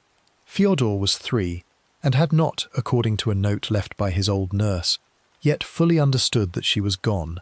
Their father came to see them at hours that were unpredictable and rare. When he did come, he was not unkind to them, but he did not, according to the same nurse, know quite how to be with them in the way he had once been with them when their mother was in the next room. Something in him had begun, in the language his own contemporaries would have used, to freeze. I will not tell you tonight what happened next, because we have a whole chapter for it, and it needs the space to unfold slowly. But I will say this. Within a year of Anastasia's funeral, the sovereign had married again, a young Circassian princess named Maria Temrukovna, who had been baptized into the Russian church and given the name he chose for her, and who had none of Anastasia's steadying quiet. Within 4 years he had left Moscow with his family and his treasury, and gone by sled to Alexandrova in the winter cold, and had sent back from there a letter announcing that he was abdicating the throne of the House of Rurik, because his boyars would not let him rule as God intended. The city, terrified, had sent a delegation to beg him to come back. He had, in due course, come back, but the terms on which he came back were his. The bells over the Ascension convent, where she was lying now among the graves of the older Tsaritsas, had rung down the hours of the funeral week and then gone quiet again. The heat of that August began at last to lift toward the middle of September, and the first cold of the autumn came down from the north over the wooden roofs, and the smoke of the household fires began to gather in the yards. In the terem, the nurses drew the woolen curtains across the windows of the little boys' room for the season. In the council chamber, the men who had for a decade written the good years by candlelight sat in a smaller circle than before, and looked at the empty seat of the priest from Novgorod, and did not, in the last quiet of the year, yet know what a country was going to be like when the still centre of its household had been taken out. Somewhere, in a chamber of the palace whose door was now more often closed than open, the sovereign was already, without saying so aloud, beginning to draw in his own mind the line that would in time run down the middle of his realm. He was beginning to divide the country into the part he could trust and the part he could not, and to think about who would ride in black on his behalf across the second half of it, and to keep, in the cold new order that was forming behind his eyes, a very long and very careful list. The Oprichnina. Snow fell on Moscow through the whole of December in the year 1564. On the morning of the 3rd of that month, a strange procession began to move out through the eastern gate of the Kremlin. Sleds, more than 100 of them by the count of one witness, and closer to 200 by another, loaded with icons stripped from the palace walls, and with plate from the treasury, and with vestments from the sacristies of the churches, and with chests whose contents no bystander could see. The sovereign rode in the middle of the column. Beside him was his second wife, the Circassian Maria, wrapped in furs to the eyes. Behind them, in a covered sled of their own, rode the 10-year-old Ivan Ivanovitch and the 7-year-old Fyodor, with their nurses and a guard of men chosen by the sovereign himself. No one had been told, in advance, that the household was leaving. No date of return had been named. The gates of the Kremlin closed behind the last sled, and the city, which had never seen its Tsar leave in this fashion, stood in the snow and did not know what to make of what it had just watched. They went first to the Trinity Monastery north of the city, and then, when the weather cleared, on to the smaller palace at Alexandrova, some 60 miles further into the forest. There the sovereign settled his household into a set of rooms that had been prepared through the autumn, without the court in Moscow having been told what the preparation was for. He waited a month before he sent his answer back. I want you to sit with the fact that he waited. A month is a very long time to leave a capital wondering whether it still has a Tsar. It was not, in his case, hesitation. It was the timing of a man who understood exactly how fear ripens in a room he has left. The letter reached the Kremlin on the 3rd of January in the new year, carried by a courier on a hard-driven horse. It was in 2 parts. The first part was addressed to the Metropolitan Athanasius, who had succeeded Macarius on the death of the older man some months earlier, and to the whole assembly of bishops and boyars. In it the sovereign named, one by one, the offences that the great houses of the realm had committed against his crown since the day of his coronation. He listed the treasuries they had emptied. One by one he set down the fortresses they had let fall to foreign armies, through neglect or through deliberate treason. He recalled the councils in which they had opposed his will, and at the end of the recital he announced, in flat and formal language, that he was laying down the crown. He could not, he wrote, rule a country whose great men held him in contempt. He would live henceforth in retirement, on his own estates, and God would choose another sovereign for the House of Rurik. The second part of the letter was addressed to the ordinary people of Moscow, to the merchants of the Kitai-Gorod, to the artisans of the outer wards, to the priests of the parish churches, and to the servants of the palace kitchens. In it he told them, in a warmer tone than the first letter had used, that he bore them no ill will. His quarrel, he said, was with the boyars and the bishops, not with them. He did not want them to fear for themselves. The city, when the 2 letters were read aloud from the porch of the Cathedral of the Dormition, did what he had known it would do. It panicked. Merchants closed their shops. Women wept in the squares. A great crowd gathered outside the gate of the Metropolitan's palace and shouted, in a voice that a chronicler describes as the single voice of 1,000 throats, that the boyars must go to Alexandrova at once and beg the sovereign to come back. If he did not come back, they said, they themselves would come into the corridors of the palace and find the men who had driven him away. We have to stop here for a moment. It matters to see plainly what he had just done. He had taken the ordinary people of his own capital and set them, by the instrument of 2 letters, against the class of men who had ruled beside him for the whole of his life. He had done it without an army, without a public accusation, and without leaving his chair at Alexandrova. It was, in its own way, an act of very great political intelligence. It was also the beginning of everything that comes after. A delegation went north through the snow within days. It was led by the Archbishop of Novgorod and included the leading boyars and a party of merchants from the Moscow markets. They came into the yard at Alexandrova on foot, uncovered, and stood in the cold for some hours before they were admitted. When at last they were brought into the chamber where the sovereign received them, they knelt on the wooden floor and asked him, in the old form of words, to take up again the crown that God and his ancestors had given him. He listened to them. He did not answer for a long moment. Then he said that he would return, but only on his own terms, and that the terms were not open to discussion. The delegation, without knowing what the terms were, agreed to them on the spot. They had no other answer to give. The terms were the Oprichnina. The word itself was old. It had meant, in the Muscovy of an earlier century, the portion of an estate set aside for the widow of a lord after his death, the part kept separate from the rest. The sovereign now took that inherited word and made it mean something no one had heard before. He divided his realm into 2 parts. One part was to be his own, in a way that no crown had ever before belonged to a Tsar. His personal territory, run by his own men, taxed to his own treasury, governed under his own law. That part he called the Oprichnina. Into it he took the northern towns and the richest lands of the centre, and the salt works of the White Sea.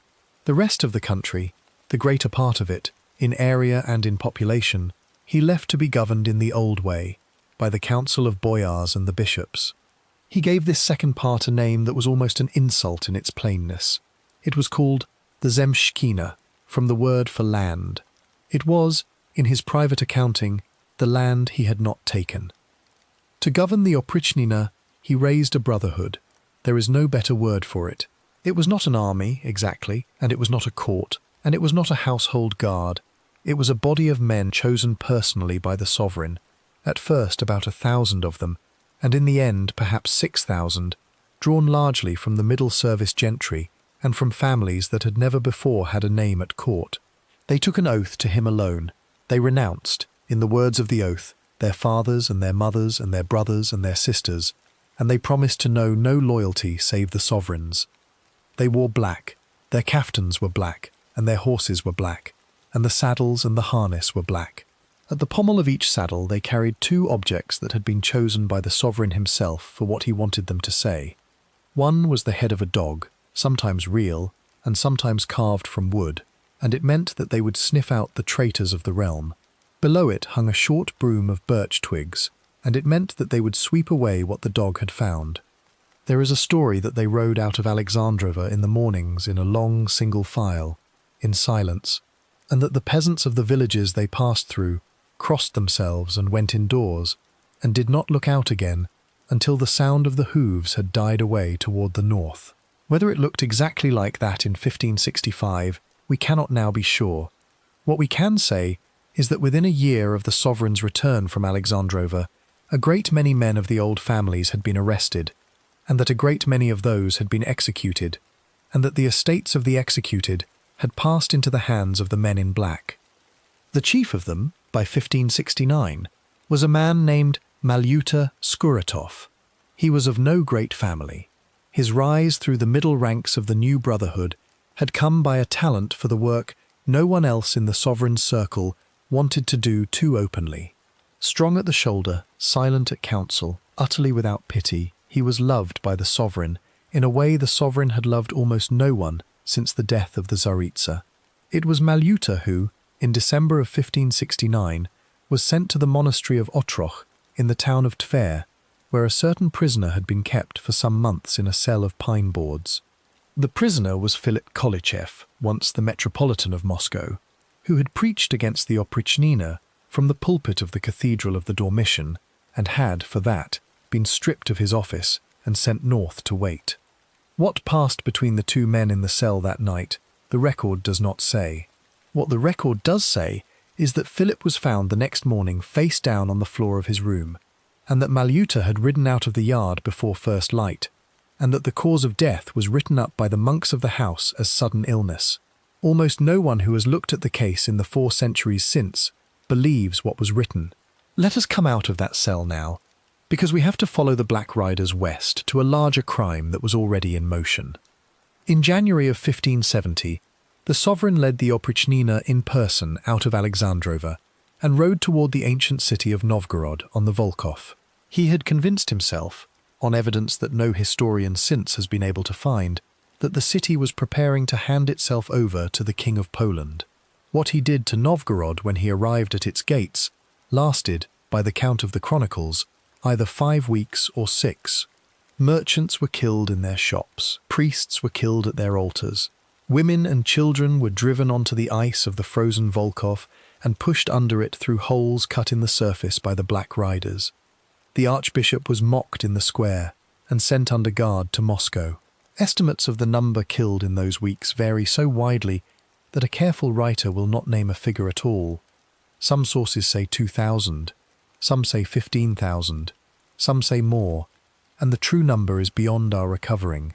The city, which had been one of the great trading powers of the north, never fully returned to what it had been. Half a century later, a traveller passing through it wrote that whole streets stood empty, and that the grass grew up between the stones of the market. Through all of this, in a wing of the palace at Alexandrova and later in the Terem in Moscow, the boy Ivan Ivanovich was growing up. He was 10 when the sleds went out of the Kremlin gate. At 16 he watched the Black Riders come back from Novgorod. By then he had ridden in his father's train more than once, and had stood in the yard at Alexandrova through executions, and had learned to speak in a voice that showed nothing. His father took him along everywhere. It was not, according to those who watched them together, the ordinary affection of a father for a growing son. It was closer to the way a man shows a favoured pupil the whole of a craft.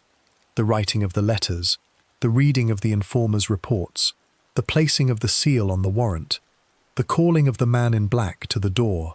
The boy learned all of it, and he did not, so far as we can tell, ever ask his father to stop. Fyodor was kept out of it. The younger brother, who had been 3 when their mother died and 13 when Novgorod burned, was thin and often ill. He had grown up in the calmer half of the Terem and had not been called into the councils.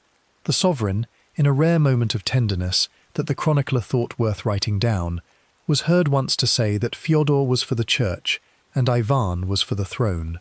What he meant by the second half of that sentence he did not, in the ordinary way, need to spell out to anyone. By 1572, the sovereign had, without any public explanation, ordered the Oprichnina to be disbanded. The very word was made illegal. A man who used it in his hearing could be flogged. The reasons were probably several.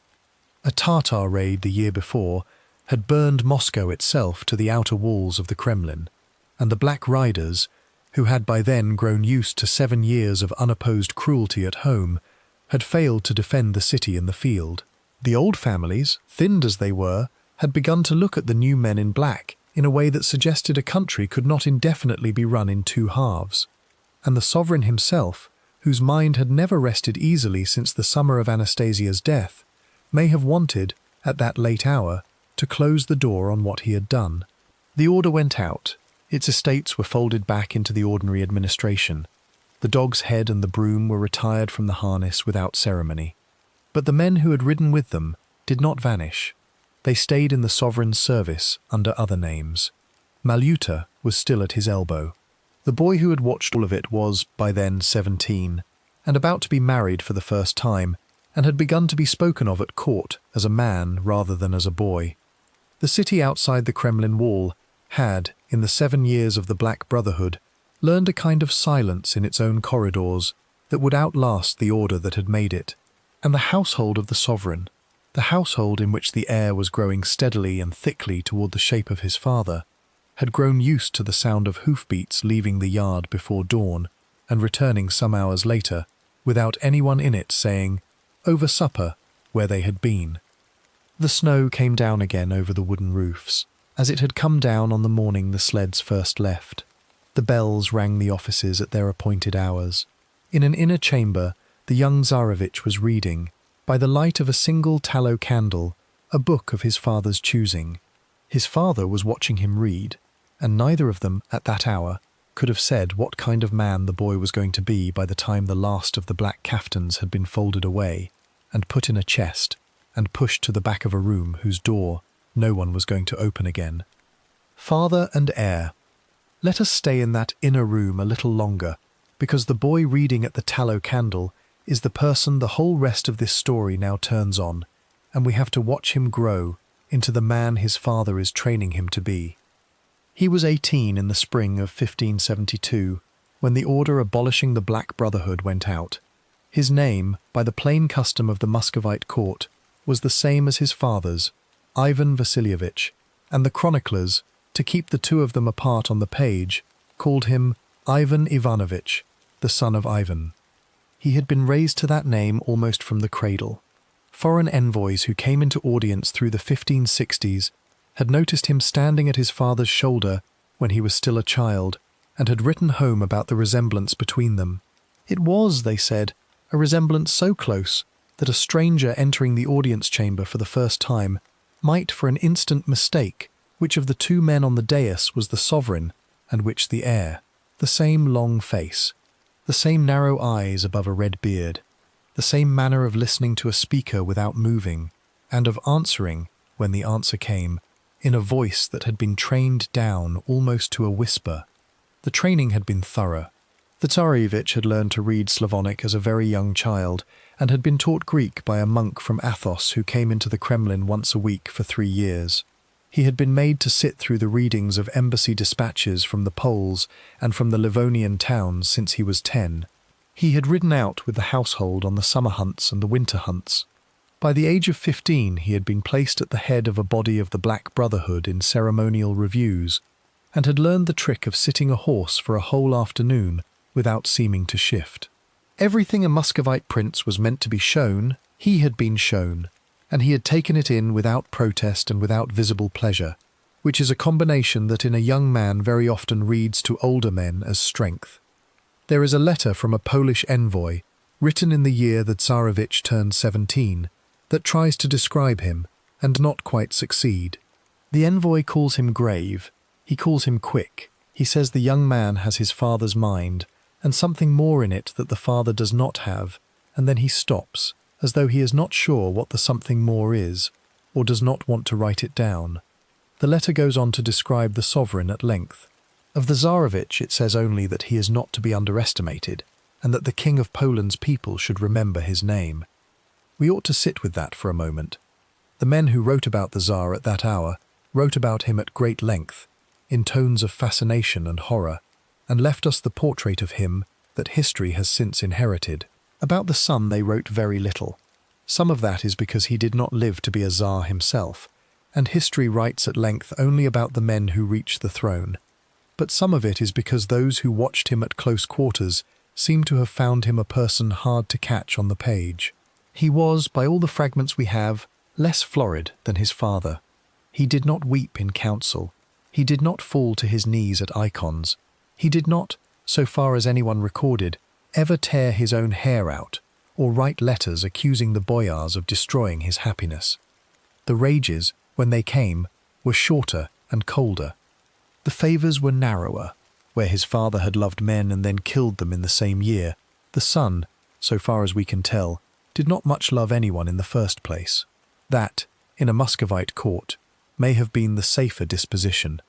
It was also the disposition of a person no one would ever quite know how to read. His father knew how to read him, or believed he did, which came to much the same thing in that household. From the year the Black Brotherhood was dissolved onward, the Tsarevich sat at the sovereign's right hand in every council that had any importance. The seal on the warrants that went out of the Kremlin was pressed, on many days, by the Tsarevich's hand and not the Tsar's. The letters that went to the King of Poland and to the Emperor were, in the second half of the 1570s, more often composed by the son than by the father, and read out to the older man for approval before being sealed. The two of them rode together to the wars in Livonia. They stood together at the head of the household, in the great processions of Easter and of the Assumption. When the sovereign fell ill, as he did more and more often in those later years, the business of the realm carried on for weeks at a time, with the Tsarevich signing in his father's place. It was as close to a regency as a Muscovite prince could hold without the crown actually being on his head. He was married 3 times to his father's choosing, and each of the 3 marriages ended badly, and none of the 3 brides seems to have been given much say in her own coming or going. The first was Evdokia Saburova, from an old serving family that had lately fallen into some quiet disfavour at court. She was brought to him in 1571, when he was 17. She was married to him in a chapel of the Kremlin, in a ceremony that the chroniclers describe with a curious brevity, as though not many people at the court had thought her worth writing about. She lasted about a year.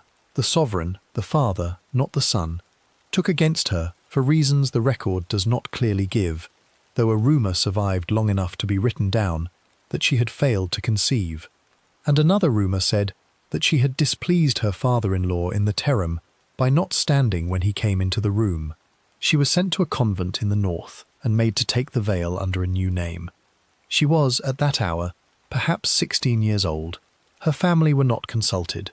The Tsarevich, who was said to have been fond of her in the plain way of a boy fond of the first woman he has ever been alone in a room with, was not asked either.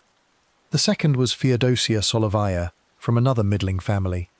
She was married to the Tsarevich within a year of the first wife's removal. Her marriage lasted about 3 years. She too was sent to a convent under a new name. She too apparently had not conceived. There is a note in a diplomatic dispatch of 1575 that refers in passing to the 2 removals as though they were simply the ordinary business of a princely household, and it is that off-hand tone, more than anything, that tells us what kind of household it had become. The third was Elena Sheremeteva, from a family older and rather more difficult to move against. She came to the Tsarevich in 1576. She was, by every account, a person of a stronger character than her 2 predecessors, and she was also, by the middle of 1581, carrying a child. We will come to what happened to Elena in the chapter that follows this one. It is enough for tonight to say that by the autumn of that year she was the wife of the heir to the Muscovite throne, and pregnant, and living in the Terem at Alexandrova, where the household had been spending more of each year as the sovereign's mistrust of Moscow deepened. Between these 3 marriages and around them, the Tsarevich was becoming his father's partner in a way no Muscovite heir had ever been in his father's lifetime before. There is a book that survives, written in the sovereign's own hand and corrected in the son's, in which the 2 of them together drew up a list of the men who had been executed in the 20 years since Anastasia's death, so that prayers could be said for their souls in the churches of the realm. The list runs to some thousands of names. The father dictated. The son wrote. In places the son's hand is steadier than the father's, because the father was by then already troubled by the shaking of one arm. The names go down the pages in columns, in the small, careful script of a man who has been taught his letters well, and there is no comment against any of them. It is, in its way, a household document. 2 men at a desk keeping the accounts of a country. Let us step out to the frontier for a moment, because the wars of those years matter to what came next. The Tsar had been fighting for the Livonian towns on the Baltic coast for more than 20 years by the time his son reached manhood. The reason in his own mind was straightforward. Muscovy had almost no access to the sea and could not trade with the great markets of the West, except through ports it did not control. If it could take the Livonian coast, it would at last have its own harbours. He had begun the war in 1558, in the middle of what history now calls his good years, and had for a time made ground. By the middle of the 1570s, he had been fighting for the same coast against a shifting alliance of Poles and Swedes and Danes and Livonians for so long that the war had become, in a phrase used by his own diplomats, a war without a shape.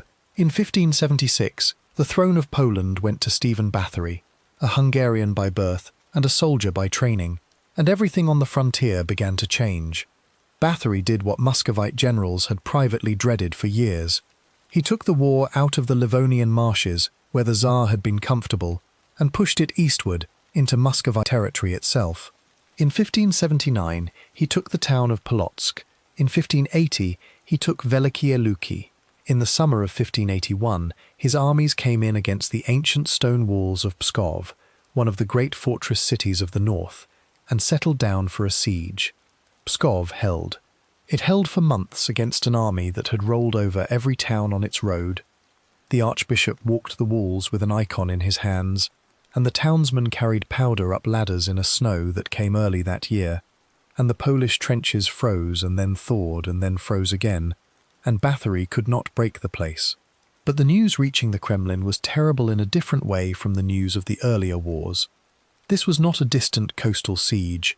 This was a Polish army inside Muscovite land, on the road toward Novgorod, and behind Novgorod, the road toward Moscow itself.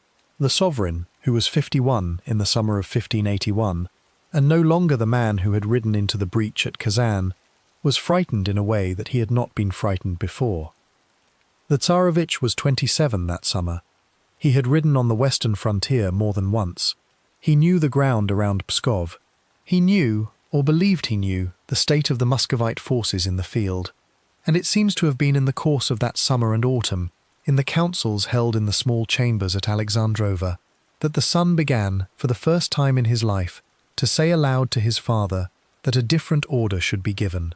He wanted, according to the report that survived, to be sent west himself, at the head of a relief army, to break the siege of Pskov. He said, in the presence of witnesses, that the war could not be left to old men, and to the councillors who had let Polotsk and Velikie Luki fall. He said that he was the heir, and he was of an age to command. He said, in words that were remembered afterward with something like fear by the men who had been in the room, that his father was letting the realm slip. His father did not send him. What was said between them in the private hours after the council was over, the record does not preserve. What we know is that the request was made more than once through the autumn of 1581, and that each time it was refused, and that with each refusal the temperature between the two men rose by a degree that the household began, in its quiet way, to notice. Let us take a step back before we go into that autumn. It is worth saying plainly, because the story of what is about to happen has often been told as though the son had risen suddenly out of nowhere against his father, that this was not a sudden thing. The Tsarevich had been trained for 20 years to speak his father's mind in council, and to sign his father's name to warrants, and to sit on his father's right in every audience. He had been raised, in a real sense, to be his father, in preparation for the day when he would in fact be so. The trouble was that his father was not yet dead, and the son, in the second half of 1581, had begun to speak in the voice he had been taught, and to give the orders he had been taught to give, in a household where the older man had not yet stepped aside. It was at first small things. A dispatch dictated slightly differently from the way the sovereign would have dictated it. A councillor listened to at length when the sovereign had already decided against him. A hunt ordered for a morning the sovereign had wanted to spend at prayer. Each of these things by itself was nothing. Together they were the shape of a court that had begun, without meaning to look at the younger man when a decision was to be taken, and only afterward to remember to look at the older one. The Tsar, whose mind on this subject was the most watchful of any mind in his own kingdom, saw this happening in his own hall, and could not, without making an accusation that no father could quite bring himself to make, name what he was seeing. The court moved to Alexandrova for the winter, as it had done every winter for years. Elena, the third wife, went with her husband. She was by then well on in her pregnancy. The Tsar took his second wife's absence. Maria the Circassian had died some years before, and there had been others since, and his own habit of moving between chambers restlessly and settled into the wooden rooms of the smaller palace. The snow came down early that year and thickly. In the corridors between the family apartments, the light in the middle of the day was already the light of an evening. Somewhere in those corridors, in the first weeks of November in the year 1581, the older man and the younger man were walking toward a room in which a small thing about a dress and a large thing about a siege were going to be said aloud at the same time, and the staff of iron with the point of bright steel was going to be within reach of the older man's hand, and the household was going to hear, from a corridor away, a sound that none of the people who heard it would ever afterward be able to describe without lowering their voice. The quarrel at Alexandrova. Let us come into the palace at Alexandrova on the afternoon of the 15th of November in the year 1581, because the whole road from Anastasia's death and the Black Brotherhood and the training of the young man in the councils has been leading, without anyone at court saying it aloud, toward this one afternoon. Snow had come down for 3 days without a break. The roofs of the palace bore the weight of it. In the yard the grooms were breaking a crust of ice on the water trough for the horses, and the birds that ordinarily sat on the eaves had gone somewhere out of the wind. The light in the corridors was already the yellow light of tallow, though the hour was not much past 2. And inside the terem, in the wing where the Tsarevna Elena kept her chambers, a stove was burning too high, and the air was close, and a woman in her 7th month of pregnancy had loosened her clothing against the heat and lain down on a bench along the wall. The record does not tell us plainly what she was wearing when her father-in-law came through the door. Some later chroniclers say she was in only a single shift of linen, the innermost garment a Muscovite woman put on in the morning before anything else. Others say she was in 2, and had merely taken off the outermost robe of state that a princess of the household was expected to keep on her shoulders, even in her own rooms. A modest woman in that century was meant to be dressed in 3 layers when she was seen by any man who was not her husband: the shift beneath, the caftan over it, the sleeveless letnik on top, and often a headcloth as well. And even to receive her father-in-law in the second of the 3, rather than the third, was to give offence that a stricter household would notice. Elena, at that hour, was not thinking of any of this. She had been sick through the morning. The child inside her had been silent since dawn. She had lain down on the bench for a little rest and pulled a coverlet loosely over herself and closed her eyes. I want to stop us at the door for a moment, because we have to see the man who is about to open it as he was on that afternoon, and not as history came to see him afterward. He was 51.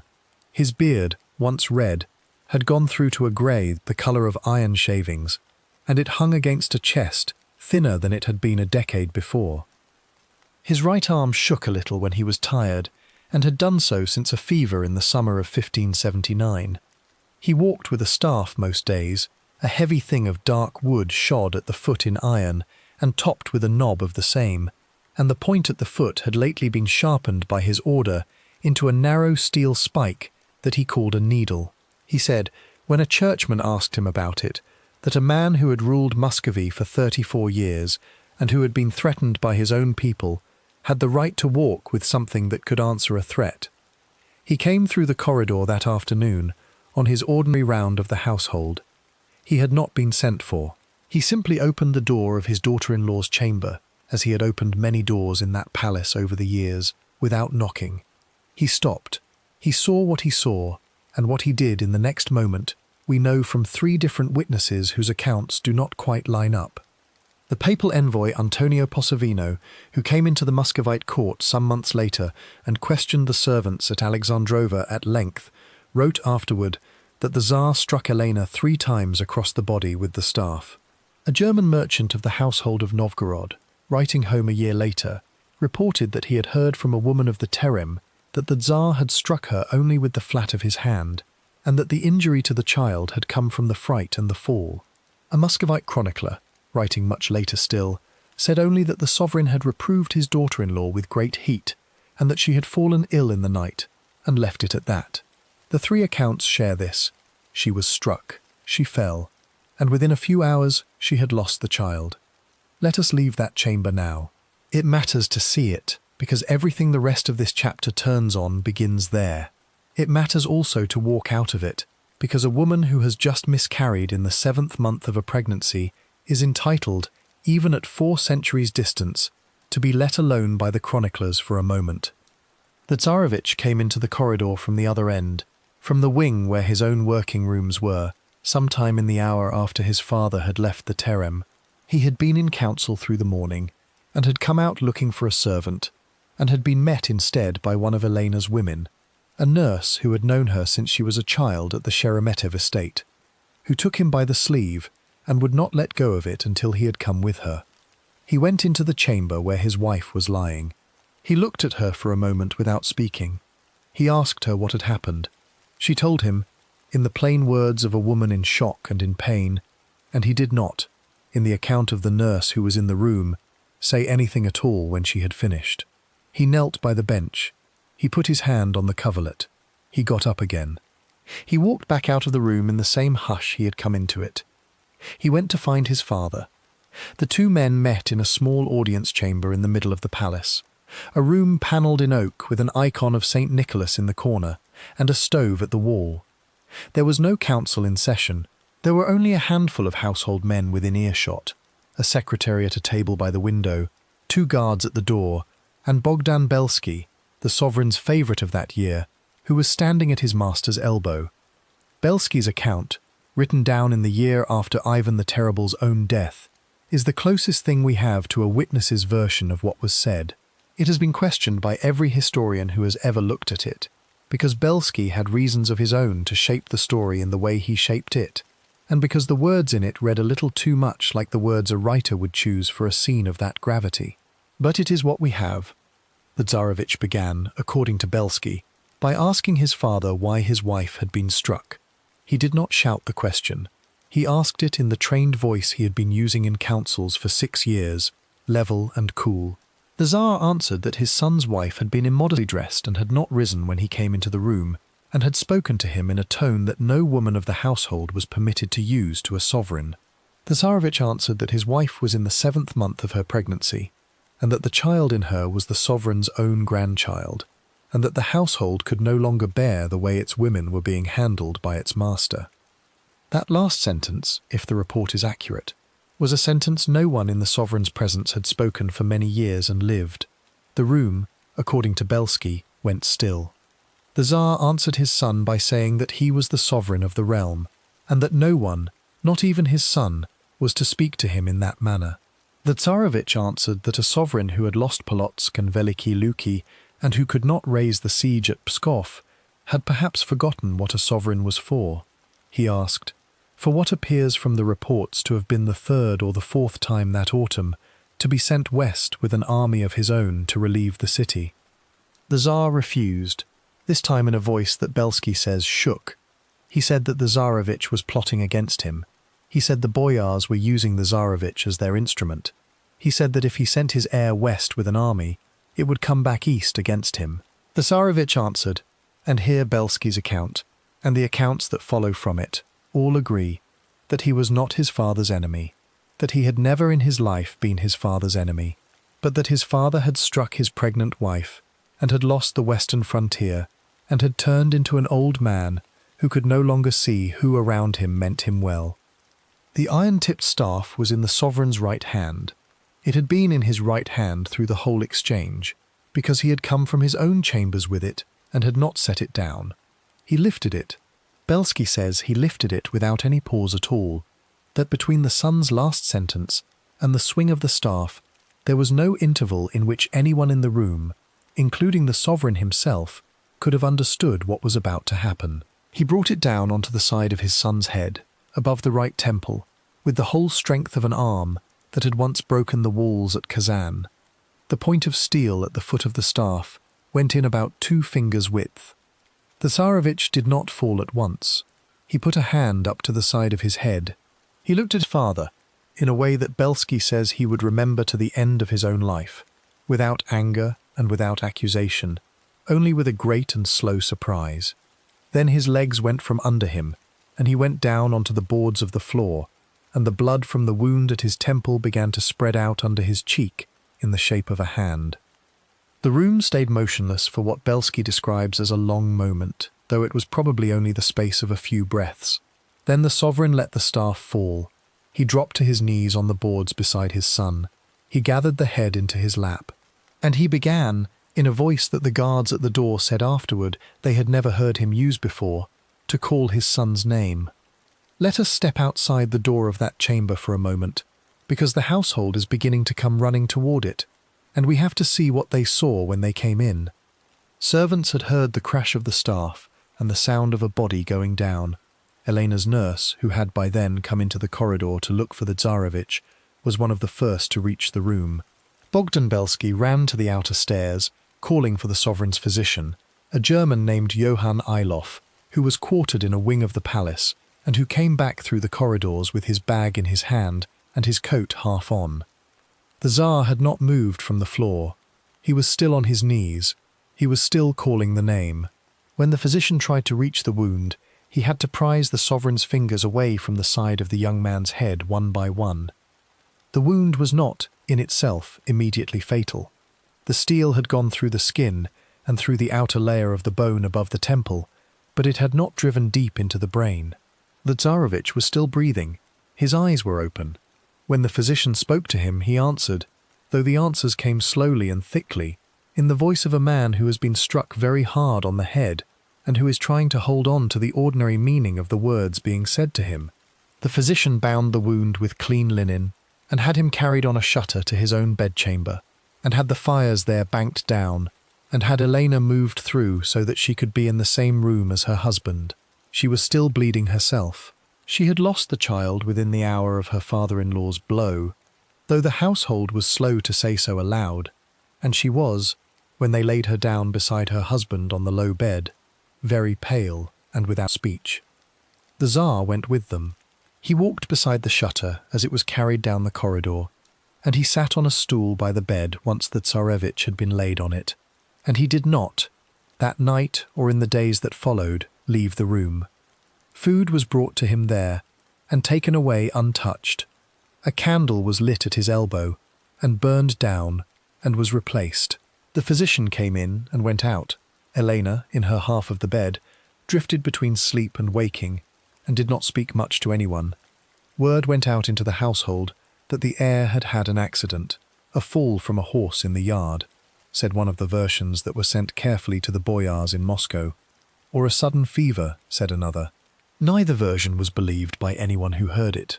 The truth had been in the corridor before the physician had reached the room, and had gone by the servants' stairs down into the kitchens within the hour, and had reached the stables and the guard-room and the outer wards of the palace before nightfall.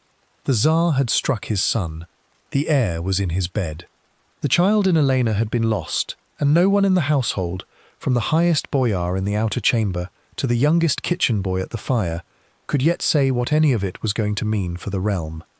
Outside the palace, the snow had begun again. It came down in the slow, settling way of a snow that means to lie for a long time. It covered the tracks in the yard where the messengers were riding out with their careful, half-true letters for Moscow.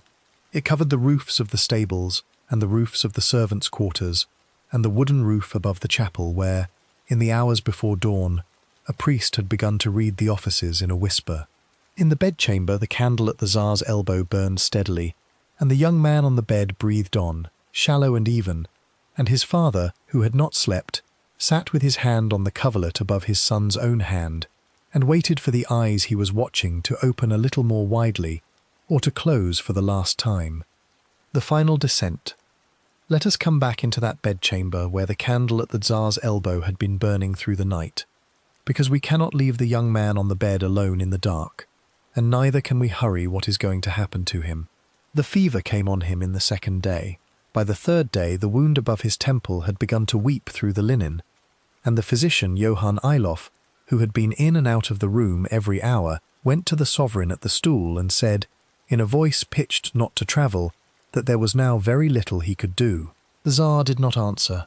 He was holding his son's hand across the coverlet, as he had held it since the shutter had first been set down. He had not eaten. He had drunk only a cup of water that a serving woman had put into his other hand and had reminded him to lift to his mouth. His beard had gone from iron-shaving grey to almost white in the space of 4 days, and his eyes, When he lifted them to look at the physician, were the eyes of a man who was hearing the words from a very long way off. The Tsarevich died on the 19th of November, in the year 1581, 4 days after the blow. He was 27 years old. There is a note in one of the household records, written that night by a secretary who had come in with the physician, that says he opened his eyes at the end and looked at his father and moved his lips as though to shape a word, and then did not shape it, and closed his eyes again and was gone. Whether the word was to have been a name or a forgiveness or a curse, the note does not say. The secretary who wrote it was standing at the far side of the bed, and could not, he added, be sure that any word had been intended at all. I want to sit with the father in that room for a moment, because what he did in the hour after his son's death is the piece of this story that the men who lived through it never quite recovered from. He did not weep at once. He put his son's hand back onto the coverlet with the care of a man laying down a piece of glass. He got up from the stool. He walked, without the staff he had come into the room with, out through the door and along the corridor toward the chapel.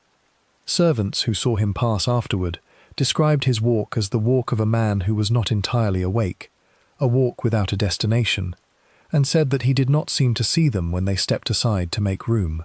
He reached the chapel. He went in. He knelt on the boards in front of the icon of the Mother of God that he had prayed to since he was a boy, and he began, in a voice the priests on the other side of the screen said they could hear from the sanctuary, to keen. It was the noise of a man who had used up in 1 hour every word he had ever learned, and who had nothing left to make except that noise. He kept it up through the rest of the day and into the night. Servants brought food and left it in the doorway. The priests went in twice to try to lift him. He would not be lifted. When at last, some time before dawn on the 20th of November, he stopped and let himself be led back to his chamber, he was a different man from the one who had come in through the door on the 15th, and everyone in the household who saw him in the days that followed knew it and did not, for a long time, know what to do about it. Let us step out of the palace for a little while, because the news is now on the roads, and we ought to see how it went out into the country. Messengers rode from Alexandrova through the deepening snow toward Moscow within the day. The letters they carried had been written by Bogdan under the sovereign's dictation, though the dictation had been so broken that the secretaries had had to guess at whole sentences. The letters said, in careful language, that the heir had died of a sickness taken suddenly, and that the sovereign was in mourning, and that the boyars should come to Alexandrova for the funeral rites. Almost no one who read those letters believed the part about the sickness. The truth had gone west with the servants who had left the palace on private business, and had gone south with the merchants who had been at Alexandrova on the day of the blow, and had reached the Polish border by the end of the month. Stephen Bathory heard it in his tent outside Pskov, and, according to a report from one of his officers, laid down the paper on which it was written, and did not, for some minutes, speak. The war in Livonia was, in a real sense, already over on the day it reached him. A country whose sovereign had just killed his own heir was a country that would sue for terms, and Bathory, being a soldier who could read a scene, understood that he now had only to wait. The peace was signed at Zapolsky in the January following, brokered by the papal envoy Antonio Posavino, the same man who would afterward gather the servants' accounts of the 15th of November and try to piece them together. Muscovy gave up its claim to Livonia. The war of 25 years ended, in the phrase used by one of the sovereign's own councillors when he read the terms, as a fire ends in a cold rain. It was the last treaty of the reign. The body of the Tsarevich was carried back to Moscow through the snow, in a procession that took 8 days. The Tsar walked beside the sled the whole way. He would not ride, he would not sit in the covered sleigh that had been prepared for him. He walked with the staff in his hand, the same staff, though this is a thing the chroniclers avoided writing down plainly, and he walked in silence for most of every day. In the towns along the road, the church bells rang as the sled came through, and the townsmen came out with candles, and the priests came out in their vestments, and the sovereign passed among them, without seeming to see any of them. In Moscow the body was laid in the Cathedral of the Archangel, in the vault where the sovereigns of the House of Rurik had been buried, since before the Kremlin had been built in brick. The Tsar knelt at the vault for 2 hours. He was helped up by 2 of his household men, when he could not, at the end, rise on his own. Elena Sheremeteva, the widow, was sent within the month to the convent of the Ascension in the Kremlin itself. She was made to take the veil under a new name. She was, at that hour, perhaps 22. She lived in the convent for another 18 years, in the innermost room of the innermost wing, and would not receive visitors from the world she had left, and no one who knew her before her marriage was permitted to write to her afterward. She outlived both of the men who had shaped her fate, and died in the last year of the century, and was buried in the convent she had lived in, without ever having asked to enter it. The child she had lost in November of 1581 was never given a name in the records. Let us come back into the Kremlin now, because we have to see what the 2.5 years after the Tsarevich's death looked like from inside it. The heir, by the ordinary rule of the House of Rurik, was now the second son, Fyodor. Fyodor was 24. He had been the quiet child in every household reckoning since he was born, the one who prayed for hours at a stretch, who could name the offices of every saint in the calendar, who spoke in a voice so faint that envoys had to lean forward in audiences to hear him.